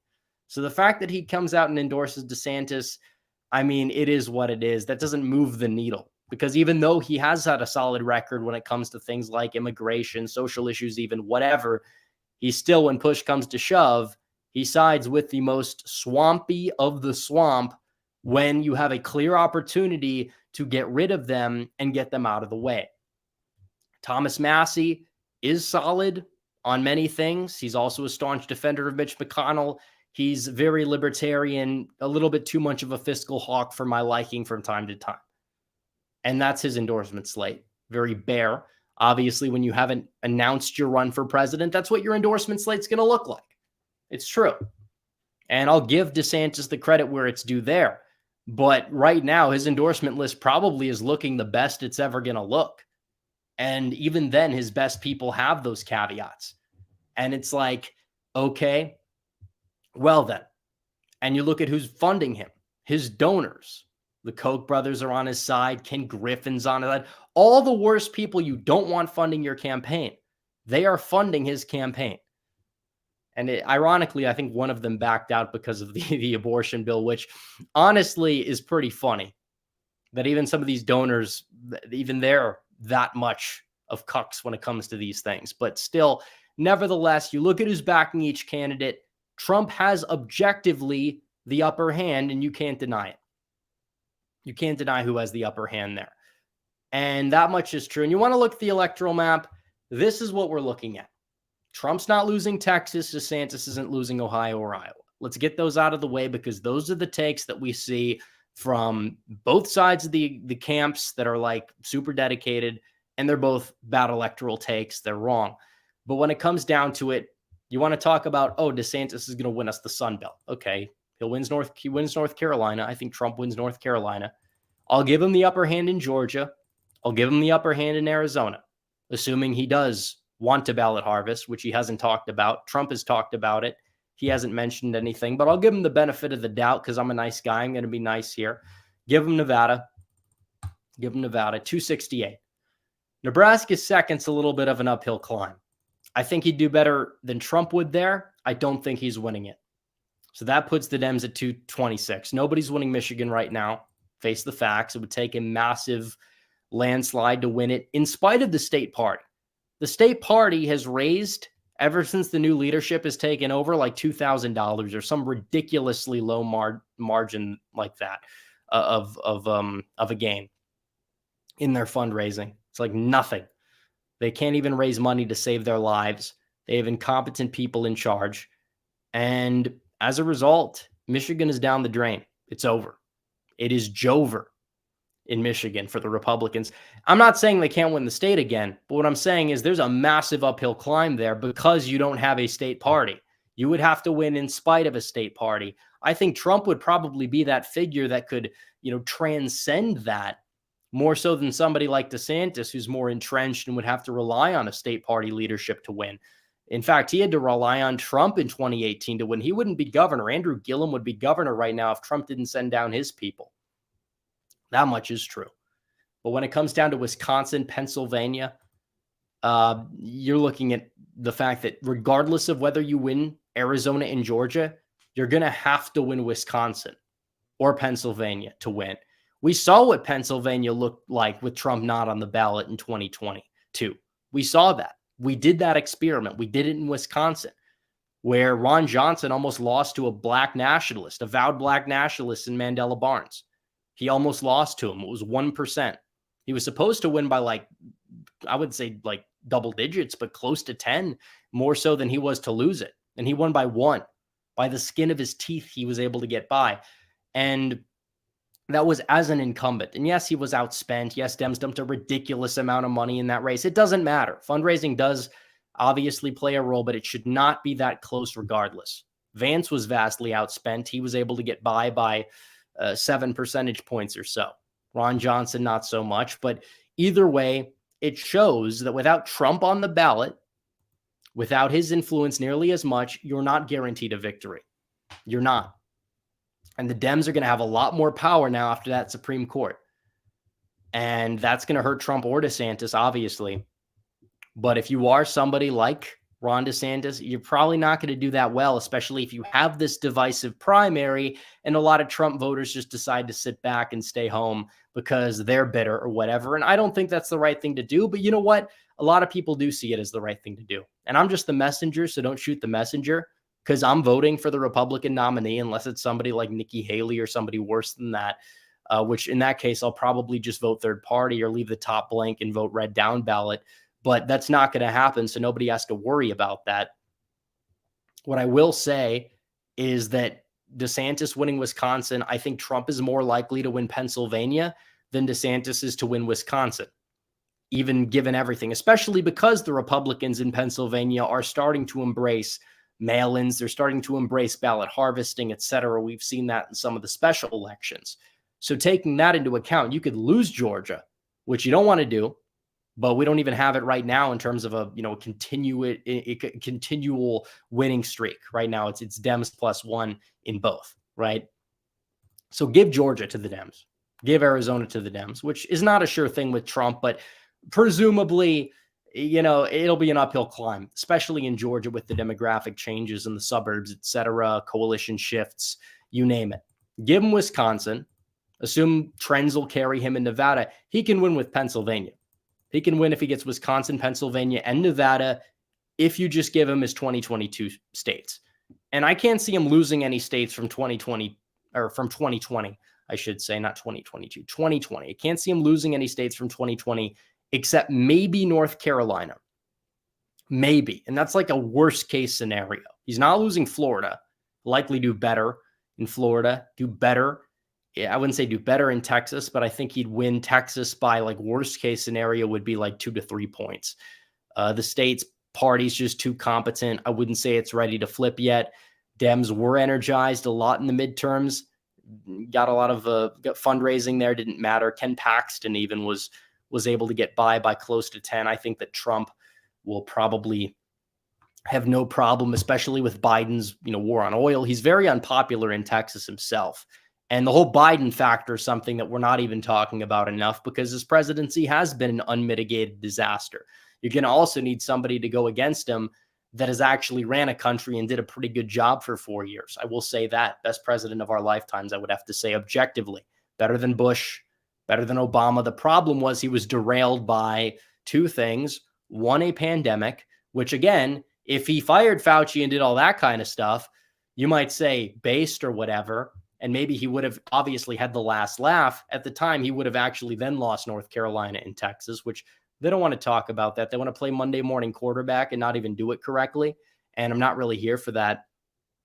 But when it comes down to the riots, he did screw up there. And for that, he does take blame. I wish he would have just gone scorched earth. He would have also possibly had some lawsuits, maybe impeachment from the left over that too. But either way, it doesn't matter. He should have been more forceful on the riots. He fence sitted way too much. You don't win the culture war by fence sitting. That much is true. And I guess you could say DeSantis may have outflanked him in some departments on that issue by passing the anti-riot bill. And that would be a much better tagline than a lot of what the DeSantis crew is currently using, but that's beside the point. DeSantis is also somebody who's removed statues out of political correctness cave. They don't want to mention that. They don't want to talk about that, but that's beside the point. What I will say is you talk about electability. I'm looking at the map here. I don't see it. I'm not even saying Trump's guaranteed to win. I think 2024 is going to be a disaster, potentially, if the party's this divided. I'm not going to say Trump's guaranteed. But when you talk about the coattails down ballot, with Trump, you get to at least the Senate. You get a shot to keep the House. Maybe not some of those New York seats, but you weren't keeping them with DeSantis either. I'll tell you that much. So you talk about the down ballot effects and the positive effects down ballot that somebody like Donald Trump would have. Yeah, you're going to get more seats in North Carolina, more seats in Ohio, even if you lose a couple in New York State. It's like, okay, ultimately Trump being on the top of the ticket, that's a net, I would say not a net drag down ballot. I think it would be a net positive because him on the ballot, you see even people like MTG outperforming him. You see every Republican down ballot typically does a few points better. But if they're just on their own and they don't get that like added turnout boost, especially in these like Rust Belt states, then you're dead on arrival. Also, better messaging is helping him. I will say that much as well. But at least ultimately you have a better chance at victory in some departments with Trump, even if Trump goes down. That much is very accurate. With DeSantis on the ticket, who knows what happens in Ohio with the Senate race there? You might lose it. Who knows what happens in Montana with that Senate race there? Maybe you'll have a better chance at getting Arizona with the right candidate. Okay, maybe you do. That's pretty much about it. So, and Arizona splits their tickets anyways, for the most part, by a ridiculous amount, unlike really any other state does. So I wouldn't say that the top of the ticket really is going to have very much of an effect there on what takes place in Arizona. But all right, we're going to get to the rest of the super chats. Let's see what you guys have to say. Okay, Olivia Williams says, would Stefanik be the front runner in 28 if she's the VP? Honestly, I don't think so. I don't think she's really that great. I don't think she's that inspirational, but her being away from the White House would obviously be a net positive, and she should be really nowhere near Donald Trump's ear, given her past track record. I will say that much. Branch Covidian 19 says, I was finally able to convince my fiance that we should move from Chicago to Northwest Indiana. How competitive is Indiana's first? It is becoming more competitive because a lot of people are leaving. I will say that much. A lot of Democrats are leaving. But I mean, honestly, Northwest Indiana, depending on where in Northwest Indiana, some places are even like more violent than Chicago. Depends where you're at. But it is somewhat competitive. Base Cato says, hopefully LTE debates you on live stream. We know he watches your streams. Well, I don't really know how often, if at all, he does consume my content, but that doesn't matter. I mean, I've already offered to debate him. How many times have I offered over the years? We've offered 5, 10 times. Not once has he said he would. And then he's like, oh, here we have a thing. I don't attack you. You don't attack me. And then like his own Twitter account, which he apparently doesn't run, but like the Twitter account for his like brand or whatever, they go out there and they are attacking me relentlessly. And it's just like, okay, whatever. That's void. It doesn't matter. Back in the day, gave him the benefit of the doubt. He was like 17, 16, but you can't hide behind the age thing anymore when you're like 19, 20, and I'm like 22. Give me a break. John Waffle H2P says, do you think Parnell should run for Senate for real this time? I mean, the scandal definitely is something that'll drag him, but if he stayed in, I think he would have done much better than Oz did, even on the same ticket with Mastriano weighing him down. Super Dog Lover 567 says, what is the GOP doing to get voters to switch their registrations? That's something we have to do nationwide. Well, switching registration, what does that exactly entail? Because if somebody's like a registered Democrat and they are more open to voting Republican, there have been efforts and drives to actually do that with some success. That's why you see in places like Florida, North Carolina, Pennsylvania, even though with the exception of Florida, the margins haven't changed much in the states, Republicans have been gaining in the registrations, which is good. But I will say that if you're talking about like converting die-in-the-wool Democrats to Republicans, good luck. I mean, you're not gonna have much effort with that in and of itself. But if you're talking about for primaries getting more registrations on their side, I mean, I guess that's a good thing depending on who they're voting for. Empire State Politics says, are you still planning to debate Rufus on Trump versus DeSantis? Also, it's not 2016. Trade is not going to be as big of an issue this time around. Well, we'll get to the Rufus thing, but in terms of the issues that are big, it depends on if you make it a big issue. Donald Trump, for example, has had this ability to make anything while he was president a big issue. He could mention anything, bring it to the table, it would be talked about. So trade being an issue in 2016, I mean, as an isolated issue, we don't really have much data on it, but it is a very big issue for a lot of people. And you look at Fetterman even brought this up as incoherently as he did against Oz, and it probably may have helped him a little bit retain some of those factory workers or whatever. And Democrats usually use this rhetoric and they wedge it against Trump supporters. And somebody like Biden can tout, oh, I did this like one remedial lumber deal for American lumber. I'm the protectionist. Look at your record. And it's like, okay, well then, interesting. Now it's going to get people thinking. And that's how you can change the narrative about these issues. And you could do it on the debate stage, whatever. You could bring it up in your press conferences, which Biden doesn't do. And DeSantis would have that benefit. Although come election time, it's going to be talked about quite a bit more than it is right now because people get attacked on their record. If Hillary Clinton was a die-in-the-wool protectionist, Donald Trump would not have been able to attack her on it, and it wouldn't have exactly made it be that big of an issue. But in terms of debating Rufus, I've extended the hand. I've done it. I've extended the hand. I'm waiting. He said, if I have time, it'll be on Twitter Space. Okay. Well, it's a very vague answer. He doesn't reach out to me about it. I said, reach out to me about it, and he hasn't done it. So I'd like to debate a lot of different people. Not just Rufus, but Rufus is definitely a fun one because of how just downright insane and how much of a meme he is. I think he would bring a lot of content to the table.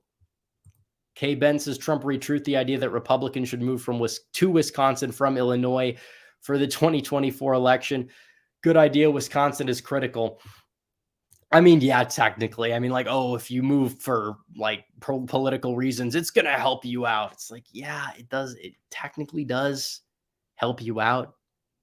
But like, I don't think that just because Trump tweets that or truths it, it's going to change a lot of minds. Like, you have to be terminally online to think that people are going to be moving states for the sole reasons of politics. And that's the way that it works. I mean, I will say there are exceptions. Like, yeah, obviously people are moving to Florida for a lot of reasons. They're leaving California for a lot of reasons that are tied to politics, but they don't sit there in their minds most of the time and think, oh, I'm going to move to Florida to increase DeSantis's margin of victory by 0.00001% or something like that. Like, that doesn't really go through the minds of a lot of these people. Life of Foley says, I really like Real Americans video on Georgia today. I have not seen it. Surfing Cowboy says Trump hired half the people who worked against him and doesn't seem like he's learned anything from. Well, then why is he lamenting the bad hires? Because this is kind of the tagline that people on the DeSantis side of things will use. They will say, Trump hired bad people. He never learns from his mistakes. And then if Trump says, I hired these people, I wouldn't do it again, they're bad, I know how to navigate the swamp more, they're like, ha, look at you, you messed up, we don't want you. So they don't really actually care about the country most of the time. Obviously, there are exceptions. There are well-meaning people on the other side. I'm not going to be one of these people that says everybody who doesn't support my candidate is in a cult. But these like die-hard influencer types that are backing DeSantis do tend to be in a cult, whether it's the cult of their bank accounts because they're getting paid to do it. I don't know, but that does tend to be where the more cultish mentality lies. And yes, there are some like Trump people who you come across who will only vote for Trump. But the reason why people are like so attracted to Trump, or if they're like these only Trumpers, is probably because he inspired them in some way or another. It's not just, oh, we like the guy's personality, this, that, and the other thing. It's like, okay, well, you want somebody that's likable. You want somebody who has a decent personality, who's entertaining to a certain extent. That part is true. DeSantis, I don't get that vibe from him. I see him even when he's like out there, where woke goes, where Florida's where woke goes to die. It's still very robotic. It's like the whole Mitt Romney issue back in 2012 with a lot of people, to the average swing voter, wasn't even, oh, this guy's like a neocon, more so as it was, this guy's not genuine. He's elitist. He's a robot. And you see a lot of that. You look at DeSantis, he's like Romney, who somehow like tries to imitate Trump from time to time. And it's just like, I don't know. If DeSantis is going to run as the more measured Trump, he's going to get destroyed in the primary.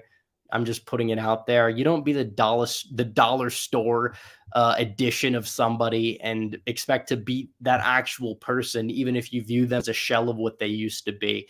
I mean, that just never works. You have to be your own man if you want to defeat Trump. You have to prove that you're better. And he could potentially try to find an angle there or find a way, but I don't even see him even trying to do that. So it is what it is. Like I said, if I've actually viewed him to be more effective than Trump or better than Trump, I would probably be supporting him right now, but that's not entirely the case. Matthew Weiser says Vivek Ramaswamy for VP. Smart guy from Ohio, will help with college-educated vote. Trump's biggest weakness is that he's not enough of a bulwark against the woke ideology. Vivek could help with that. I mean, definitely you could lean into that aspect. I don't know if Vivek is the guy. He's kind of like an Andrew Yang type. Like, I don't think that any Democrat would have really considered him for VP. It's like, yeah, he's an outsider. There are questions about his record, his ideology. I mean, he says a lot of good things from time to time. He's said some not so good things in the past, from what I can tell. I don't have a problem with the guy. I've been in the same room with the guy before, actually. But I don't know if he'd really be VP material. He probably should run for Congress first, try to prove himself. He's a little bit of an outsider, which again is not a bad thing in and of itself, but Trump is kind of already seen as that guy, even if he's already served a term. Richard says, would Barletta be the best candidate for Pennsylvania Senate? I mean, not really, because he's lazy. He's already lost to Casey by a lot once. And I know the national environment wasn't on his side, and Casey's like an electoral juggernaut. But first of all, Casey's still got that ladder advantage. And Barletta still is very lazy. I mean, that's why he was not competitive in that primary. That's why Trump endorsed Mastriano at the 11th hour. Not like it made much of a difference, if at all. But still. Red Texan Politics says a lot about the Harris County judge when she's prioritizing renaming the Texan Stadium after Taylor Swift and the skyrocketing crime in the Houston area. Hopefully Alex Mueller makes a comeback and runs for AG in 2026. We'll see what happens. I didn't know about that. I actually didn't even hear about the stadium thing. That's surprising to me. That's funny. Rich88 says, my concern for Trump is AZGA, so Arizona, Georgia, and the Midwest. Also, only one president has ever won 2 non-consecutive terms, Dem Grover Cleveland 100 years ago. I don't care about the second part because very few have actually tried. I think the last one to actually run in an election, people can correct me if I'm wrong, was Roosevelt, actually, back in the day when he ran third party. But I will say that I'm not ridiculously concerned about the Midwest. I am concerned about the Sun Belt, and I do think DeSantis would do better than Trump in Arizona or Georgia, because obviously in Arizona, think about what you have to do. You have to appeal to both wings of the GOP. You can't be like toxic to the neocons that exist, even though they're not in as big of numbers as people think. And then you have to get the Trump base on board, which is something the neocons don't consider. Somebody like DeSantis, I think, could do that well. When it comes to Georgia, you have to limit the suburban losses. I don't know if DeSantis would run it up. I mean, it really depends on the divisive primary, because if it's not let's say Trump just steps down or whatever and DeSantis becomes the nominee, yeah, he could probably win Georgia easily. But that divided primary hurts you regardless if you're Trump or DeSantis. Might hurt you in different locations or whatever. But if Trump wins the primary easily, it's not going to be that big of a deal. But DeSantis is not going to be looked at the same by a majority of the base if he does go out there and gets embarrassed by Trump. And I'm not exactly saying that as like a good thing. I just wish he wouldn't run. He's going to doom his 2028 odds, especially because he's going to have to get in bed with the GOP establishment, not like base representatives who are endorsing Blumf. So Blumf's the establishment, like some of these people think. Sam Madsen says, is Iowa's third flip blue if Ron is the nominee? It's possible. I mean, those Iowa districts, if you limit the margin of victory there, like, yeah, I don't know if he'd like do super worse in Iowa because the Iowa Republican Party, just like the Ohio Republican Party, is actually becoming more and more competent. So I wouldn't say that he'd underperform vastly, but I think he'd underperform Trump by like a few points in a lot of these rural areas. That part I do believe, just because of turnout differential. Mr. Jimmy says, what if Gillum won in Florida and would he lose in 2022? I mean, given how incumbent governors did, that's an iffy one. I would think that he would. But only because of the fact that he'd be getting involved in these like crazy bisexual orgies with meth. It's Cool Guy Rice's thoughts on Larry Elder running for president. We covered that earlier in the stream. And it's like, yeah, it's just not going anywhere. I don't see what his angle is other than to just go on a self-serving book tour, which is what most of these people are doing, by the way. Most of these people that are running, not named Trump or DeSantis, are going on this glorified book tour that just serves themselves. Literally, God says DeSimp supporters were Cruz supporters in 2016. Bingo.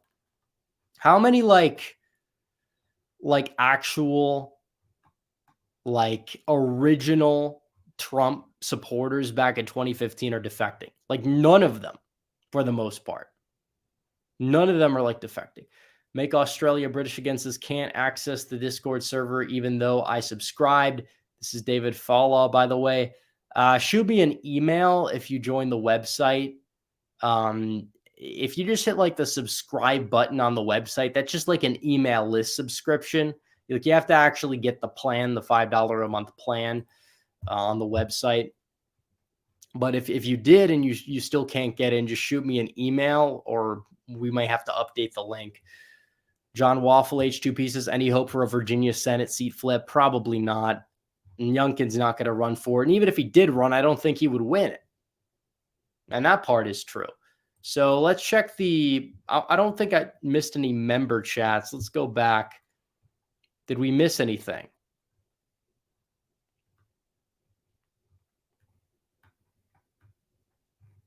I don't believe we did. We did not miss any super chats or member chats. So make sure you guys like the stream down below. We'll get to last call for super chats. Everything must go. Speak now or forever hold your peace. Last call for super chats. And we'll mix in some of the regular chats as well. We like to get to the people at the end sometimes who bring insightful things to the table, who may not exactly be in a financial position to help the stream out. But super chats get priority. That is true. We read all super chats. I will say that much. But make sure you guys like the stream, subscribe as well. Hit the bell if you have subscribed. We'll go for another few minutes here. Let's see. Is Zeldin more comparable to Trump than DeSantis? I would say no, mainly because he's just like a politician, a representative, is kind of like more measured, focuses on crime. I mean, well, Trump focuses on crime, but I mean, like that's his thing. Just like the woke stuff is DeSantis's thing. Trump has a lot of different things, I will say, but the whole like visionary type of thing, that's like what Trump is kind of known for. Let's see. Trump signed every Democrat budget bill passed. Well, he had to, otherwise the government would shut down. So technically that's not true because the government did shut down. But is what it is.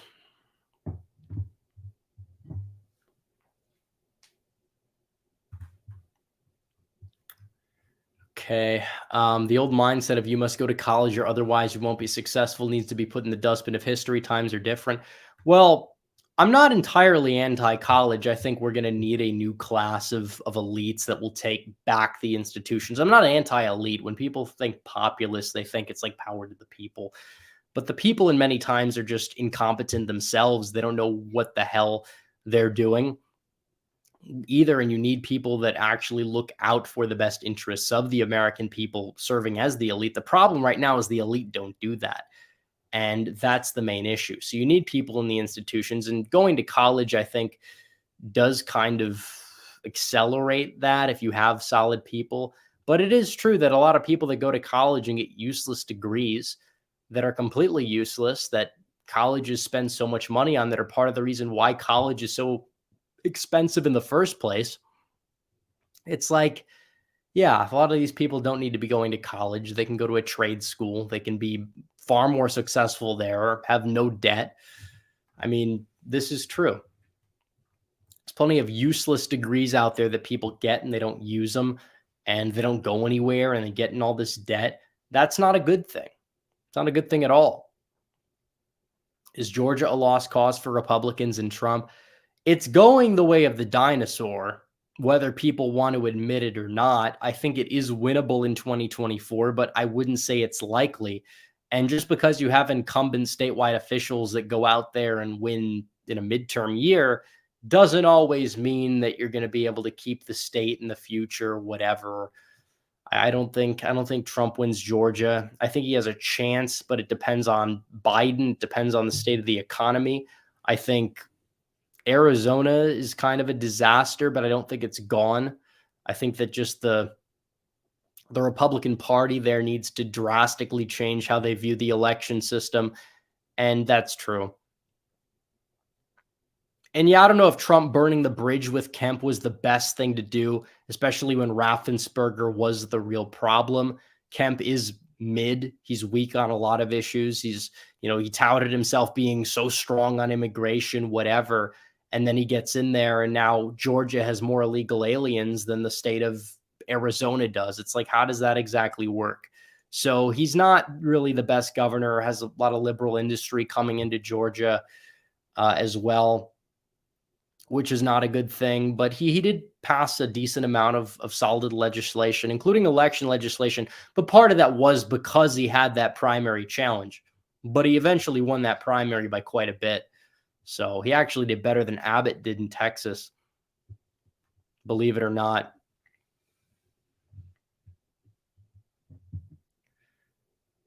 Let's see. It depends when it comes down to those two states, by the way. It really does. I mean, this map is we're going to look at this for quite some time. I'm not really the biggest one to trust a lot of these polls, especially the early polls, especially now. I will say that if you have presidential turnout, you're probably going to see them be more accurate than they were in 2022. I will stand by that claim, but polls are not a religion. That much is true. Branch Covidian 19 says, where do you think we might start seeing different swing states come into play? Probably after 2024, 2028, 2032.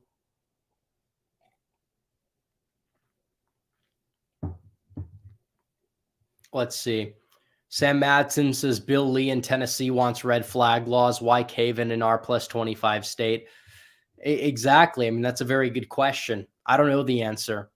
I really don't know the answer. There's no justification for it whatsoever, because you have a state that is so Republican. You have a lot of gun-toting American patriots that are living in the rural part of the state. Very stereotypical, vision, but it's 100% true. And then the governor, who's been okay. I mean, he hasn't been like the greatest governor in the country, but hasn't been like bad either, now is calling for red flag laws to appease a mob who the state legislators have successfully expelled, at least temporarily, from their chambers. So total disaster. There's no reason for it. No reason for red flag laws whatsoever. I've been against the red flag laws in Florida. I've been against people like Larry Hogan that have wanted them. I've been against Dan Crenshaw. I've been against Trump when he floated the idea. Thankfully, he didn't do it. So regardless, I oppose red flag laws 100%.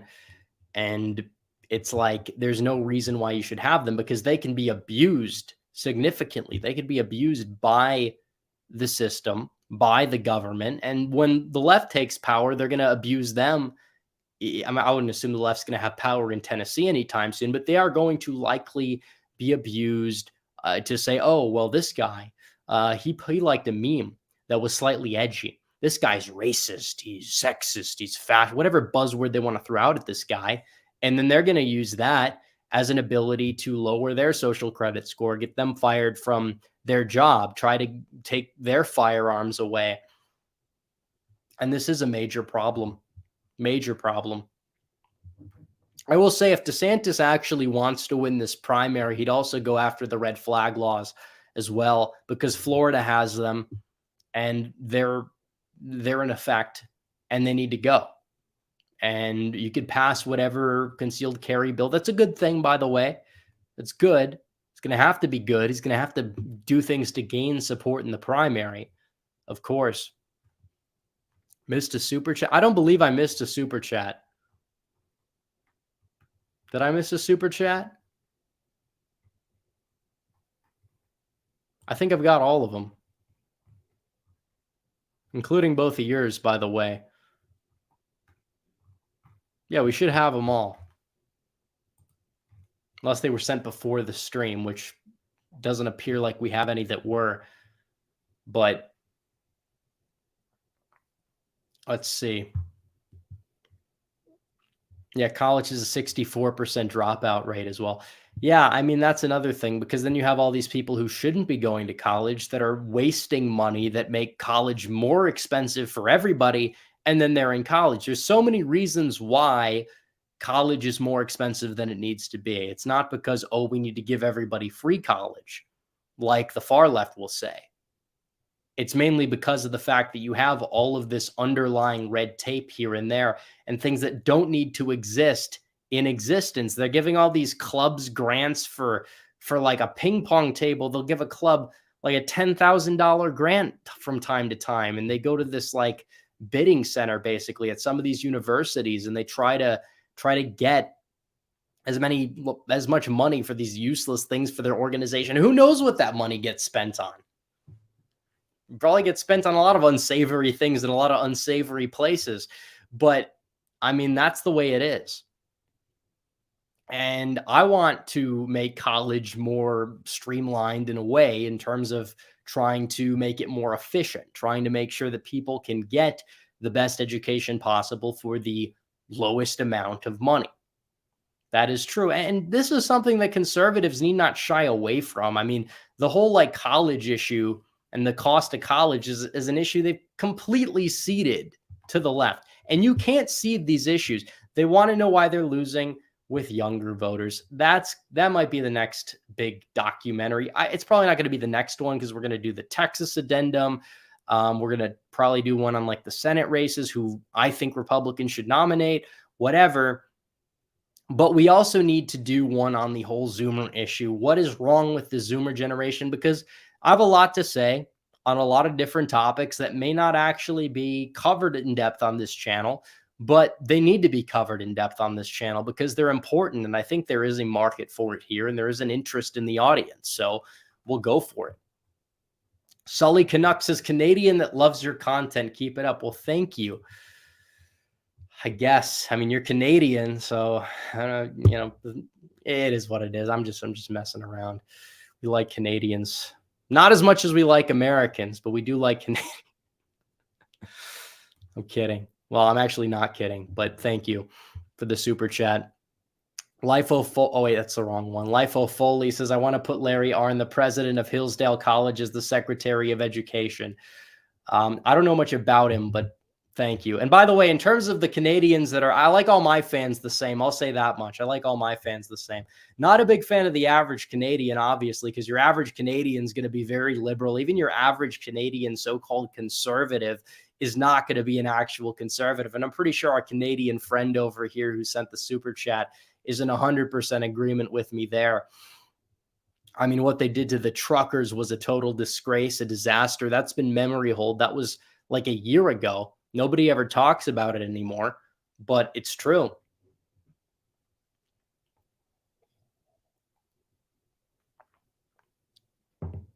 Why did Trump hire all the establishment swamp creatures? That's a good question. That is a good, and I'm not saying that the Trump fans should ignore these things because they shouldn't.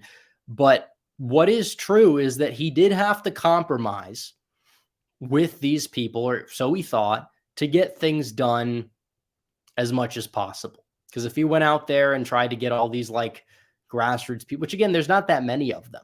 There's not that many good guys that are qualified for these positions. And maybe there are more so now than there were back then. And I think that Trump's movement can be accredited to that, reason being the way that it is.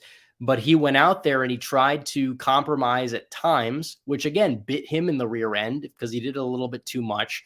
But he tried to get people in there that he could get in there to get things done. And he tried to give favors to the establishment here and there. It didn't work. They didn't like him. Now, had he gone scorched earth day one, it probably would not have ideally worked. It probably would not have been ideal either. He probably would have been impeached or something like that, or crazy things happened, domino effect, etc. But when he was already entrenched in his presidency in 2018, you didn't have to hire Bolton. You didn't have to pander to groups that aren't going to vote for you at the 11th hour of the 2020 election. There was a lot wrong that he did that deserves criticism. I think that some of the initial hires were bad. I think he could have gotten better people in there. But also when you have somebody who's never really been in government, you kind of have to deal with that. The problem is the people that have been in government for so long, they're the swamp creatures that he was hiring. So it's kind of a disaster. When did he start the channel? 2019. If you're talking about me, 2019. Yeah.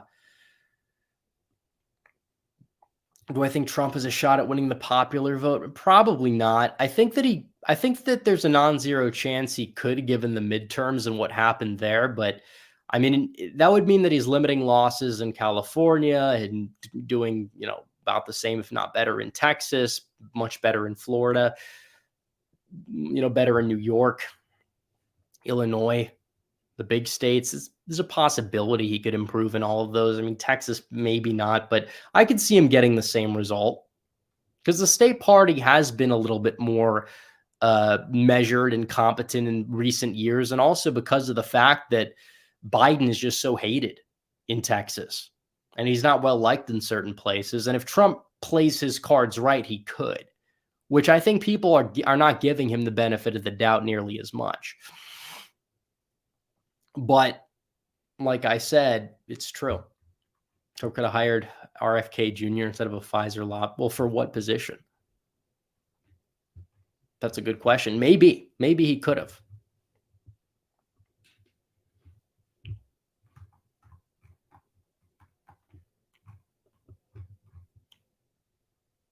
How well would Kennedy do in Appalachia? Well, in the primary, he probably could win some counties in Appalachia, but in terms of the general election, he's not going to make it there. And if he would get trounced there because of other reasons. Probably his stances on climate would doom him, make him dead on arrival, because he's radical on a lot of issues. Some of those issues, him being, taking a more out there position is a very good thing.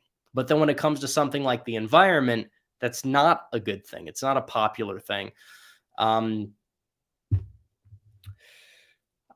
the record, Olivia Williams, I didn't miss your super chats. I don't know if you didn't see me read them or what the deal is. If you want to just send them in as regular chats, and if I haven't read them, then I'll read them as regular chats. But I have not, to my knowledge, missed any super chats tonight. So I'd like to clarify that. You probably have to go back in the stream if you missed them.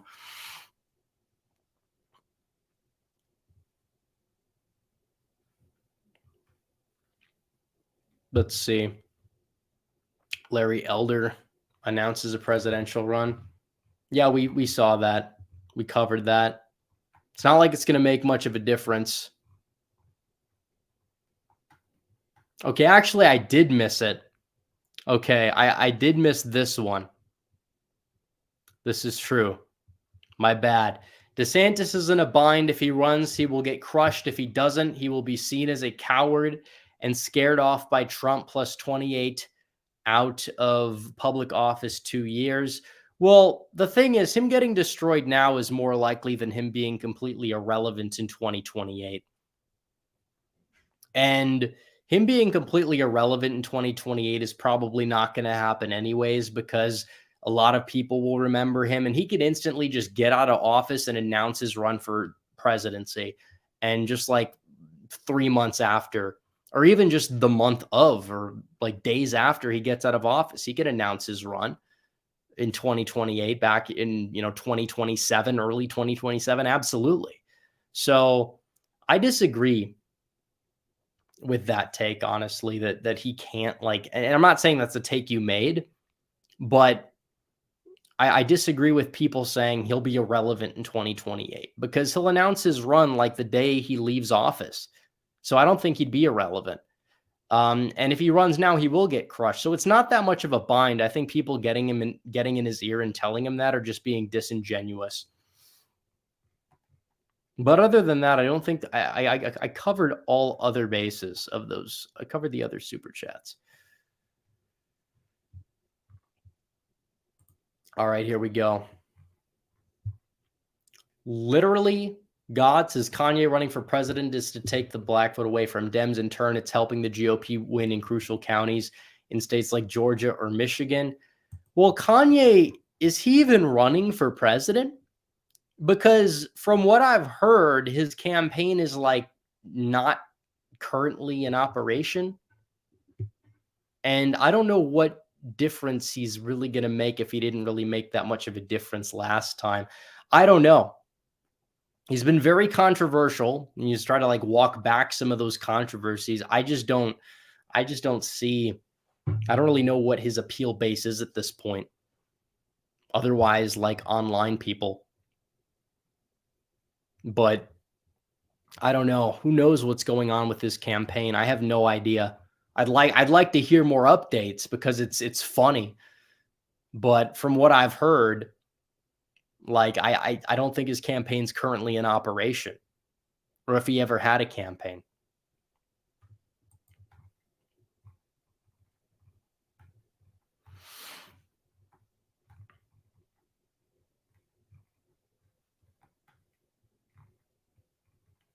I already covered the super chat. I already covered all 3 of them. Unless there's a 4th one, I've covered 3 of them. The DeSantis in a bind one, we just did that one. I talked about we did the MTG one and the Stefanik frontrunner one. I've already covered all those. I don't really think there's a 4th one that I've missed. So just throwing that out there. Yeah, everyone in chat is on my side. LTE thinks Haley would beat, but yeah, no way. There's no way. I mean, like, what's her appeal base in a primary? There's none. Take her to the general. Her turnout would be a disaster in Pennsylvania, Wisconsin, Michigan. She would risk losing Ohio. DeSantis, I'll give him credit. He would win Ohio. Haley would struggle to win Ohio. You'd lose the Senate race there because of it. Like, what's her appeal base? Even then, she's not even guaranteed a state like Arizona. I'll give her Georgia because it's close to South Carolina. Yeah, whatever.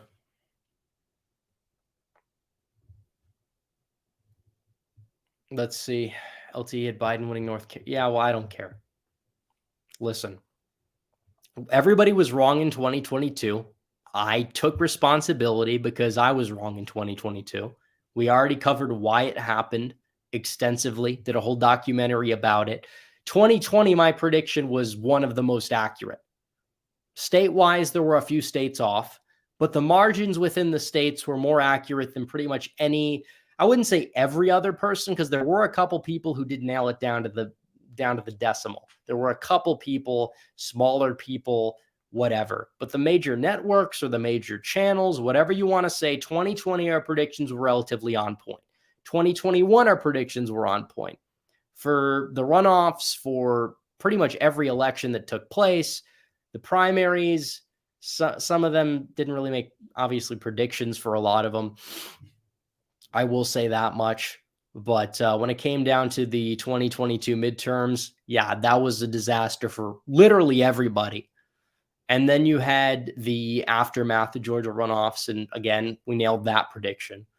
So I don't know. All you can do is do better. You can learn and you could go from there. So I will say that when it comes down to, oh, you were wrong, you can't be right. It's like, I'm not going to sit here and say my words are to be taken as gospel. I'm analyzing what comes in and we're talking about it. And we have 400 people here listening. And that's all that really matters right now. So it is what it is. We'll be back stronger and better than ever come 2024. Not everyone who got 2022 right. Nate Silver overestimated Republicans even. I don't think any single person would have forecasted an R+3 environment where Republicans would not flip a single governorship outside of Nevada and would lose a net Senate seat and only pick up 9 seats in the House. If you could find me that one person out there, I would love to talk to this person because they're clearly onto something. But other than that, I don't see it. Because Nate Silver only predicted one less Republicans, and that was the one I was iffy on, Arizona. We had blue New Hampshire, we had red Wisconsin, obviously, red Ohio, red Iowa, red Florida.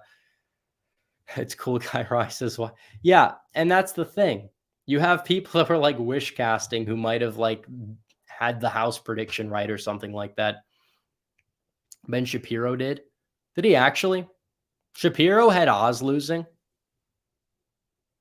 I don't believe that. I don't believe that. I mean, if you could prove it, I'd like to see.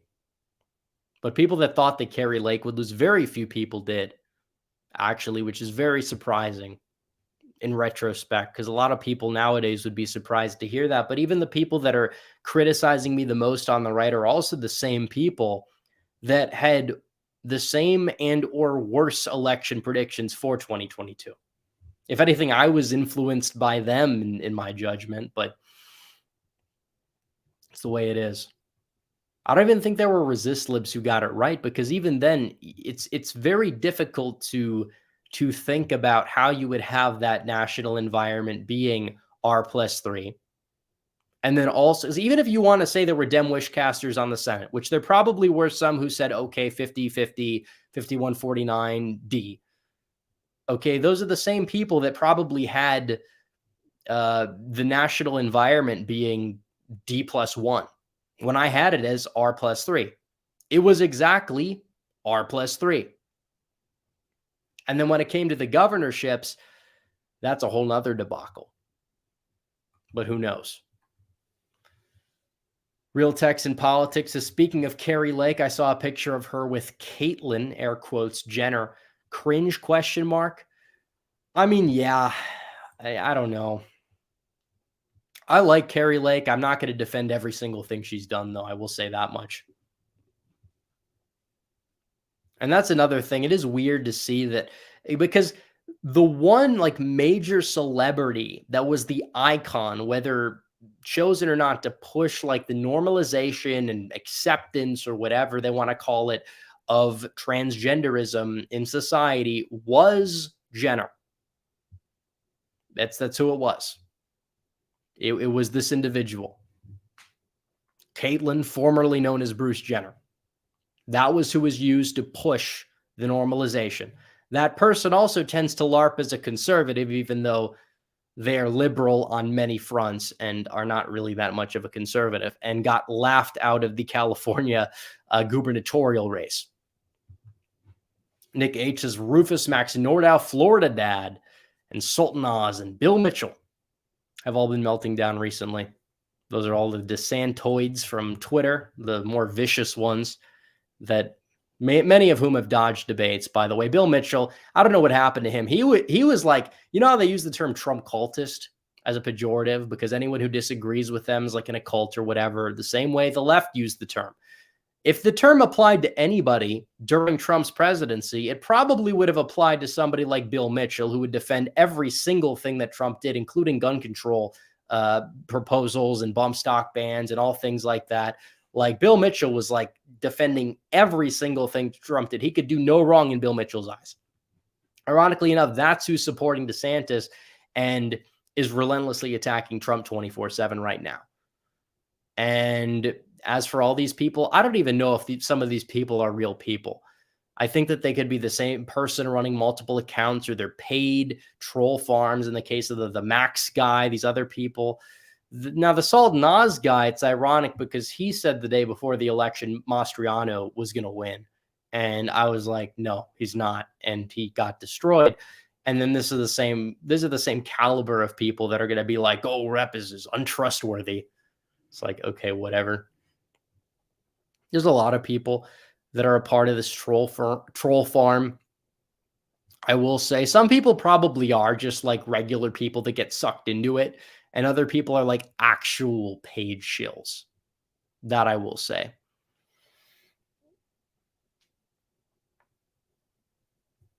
Let's see. All these guys were Yeah, a lot of them were. Rufus was like a Rubio guy, Rubio Kasich fan. It's like, yeah, I don't really want to take the judgments of a lot of these people to heart when it comes to electoral politics. If they're the same people who said in the general election back in 2016 that Trump was going to lose Indiana and Montana because of Gary Johnson, which is what some of these people who may or may not have accounts on election forums websites have said. Oh, Alaska, that was a sleeper flip for Hillary, was Montana and Alaska. I don't think that happened. And again, it's not 2016. It's not. Times change, but the electoral map is a lot less movable now than it is. We're not going to see a landslide for Trump or DeSantis, although a divided party does hurt the prospects of victory. That part is true. And while Republicans are on the surface favored in places like, North Carolina, Democrats are favored in a place like Michigan. Like that's like the barometer right there of what can flip and what can't. Now, if Republicans ballot harvested more, had a competent operation, they would be favored a lot more than they are right now. Trump has a lot of paid shills too. I mean, like he has people on his campaign payroll, but a lot of them tend to be open about that.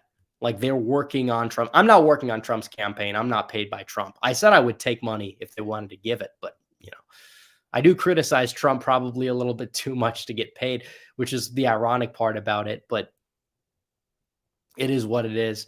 I call balls and strikes. I like my position. I don't want to be owned by anybody. I don't want to be taking X amount of money from any campaign to shill for them unless I really feel like extremely strong about this person, like undyingly, which again, I do like Trump a lot, but I don't know. Like if it's in my contract that you can't criticize this guy for anything, you just have to trash the opponent 24/7. I'm not going to take that contract because that's just not who I am. But like, yeah, if it's for like a lower office, I'd be more inclined to do that, I will say. But I like the more grassroots aesthetic. I like working in social media, growing the audience here. But in terms of like the paid troll farm, like you see that on DeSantis' side a lot more. You see like a lot of people that are just anonymous or like, and they have like a decent amount of followers for an anonymous account created like 6-7 months ago. And their entire mission is to push DeSantis 2024. There are like a few on the Trump side.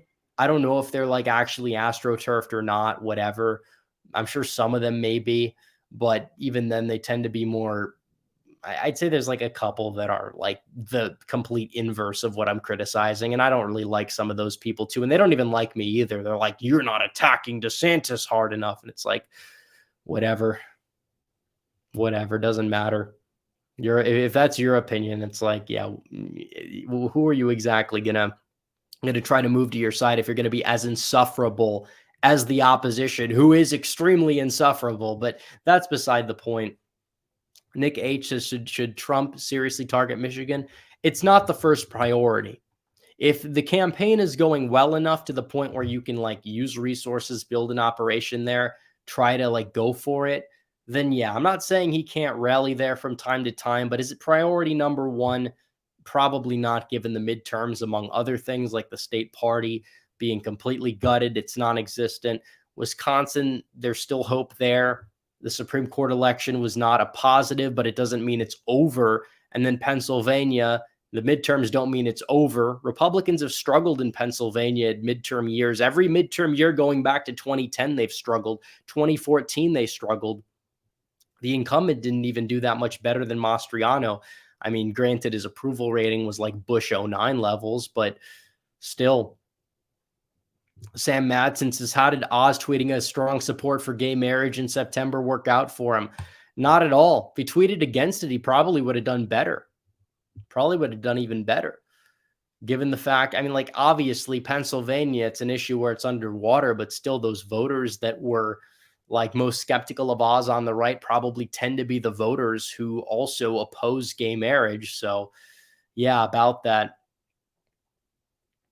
Masters got screwed by the turtle. Yeah, he absolutely did. And his campaign had to shut down like a lot of their offices that they had in the primary because they weren't getting enough funding to keep it up. And that definitely played a role in his defeat. Absolutely. You can't defend yourself. You're going to underperform. I'd be fine. I would actually prefer Masters for running for Senate in 2024 over a lot of the people that are speculated to run, because he is the type of guy to learn from his mistakes. He's a smart guy. And if he's also able to get the funding, which is the caveat, yeah, I think he could defeat both Gallego and Sinema. All you need is what, like 46% of the vote to win. He already got that this time. Gallego's a lot weaker than Mark Kelly. And I think that Sinema's going to take votes away from both.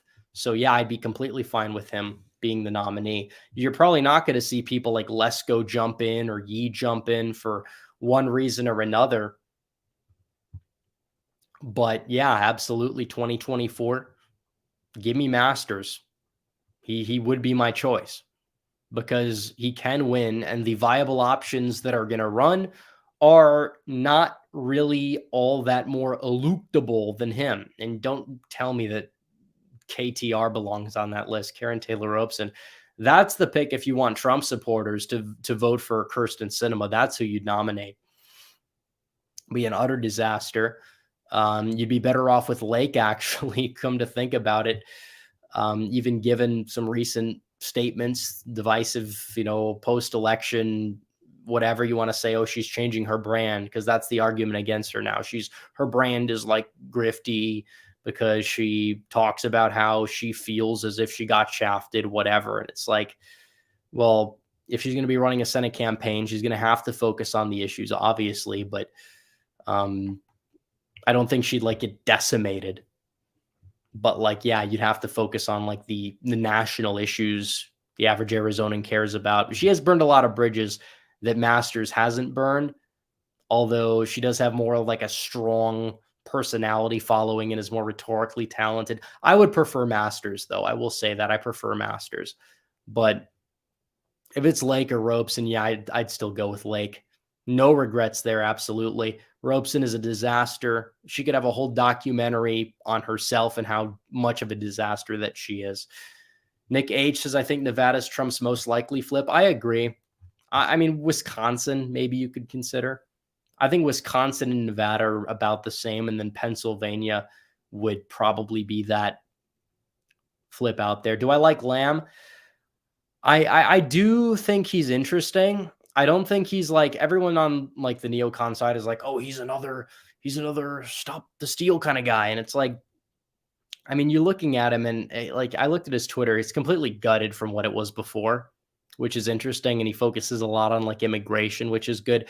I've heard rumblings that there's some baggage that we don't know about. I don't know what it is even. I'm not going to say where I heard it from. But if that's the case, then maybe he's not the best bet. But who knows?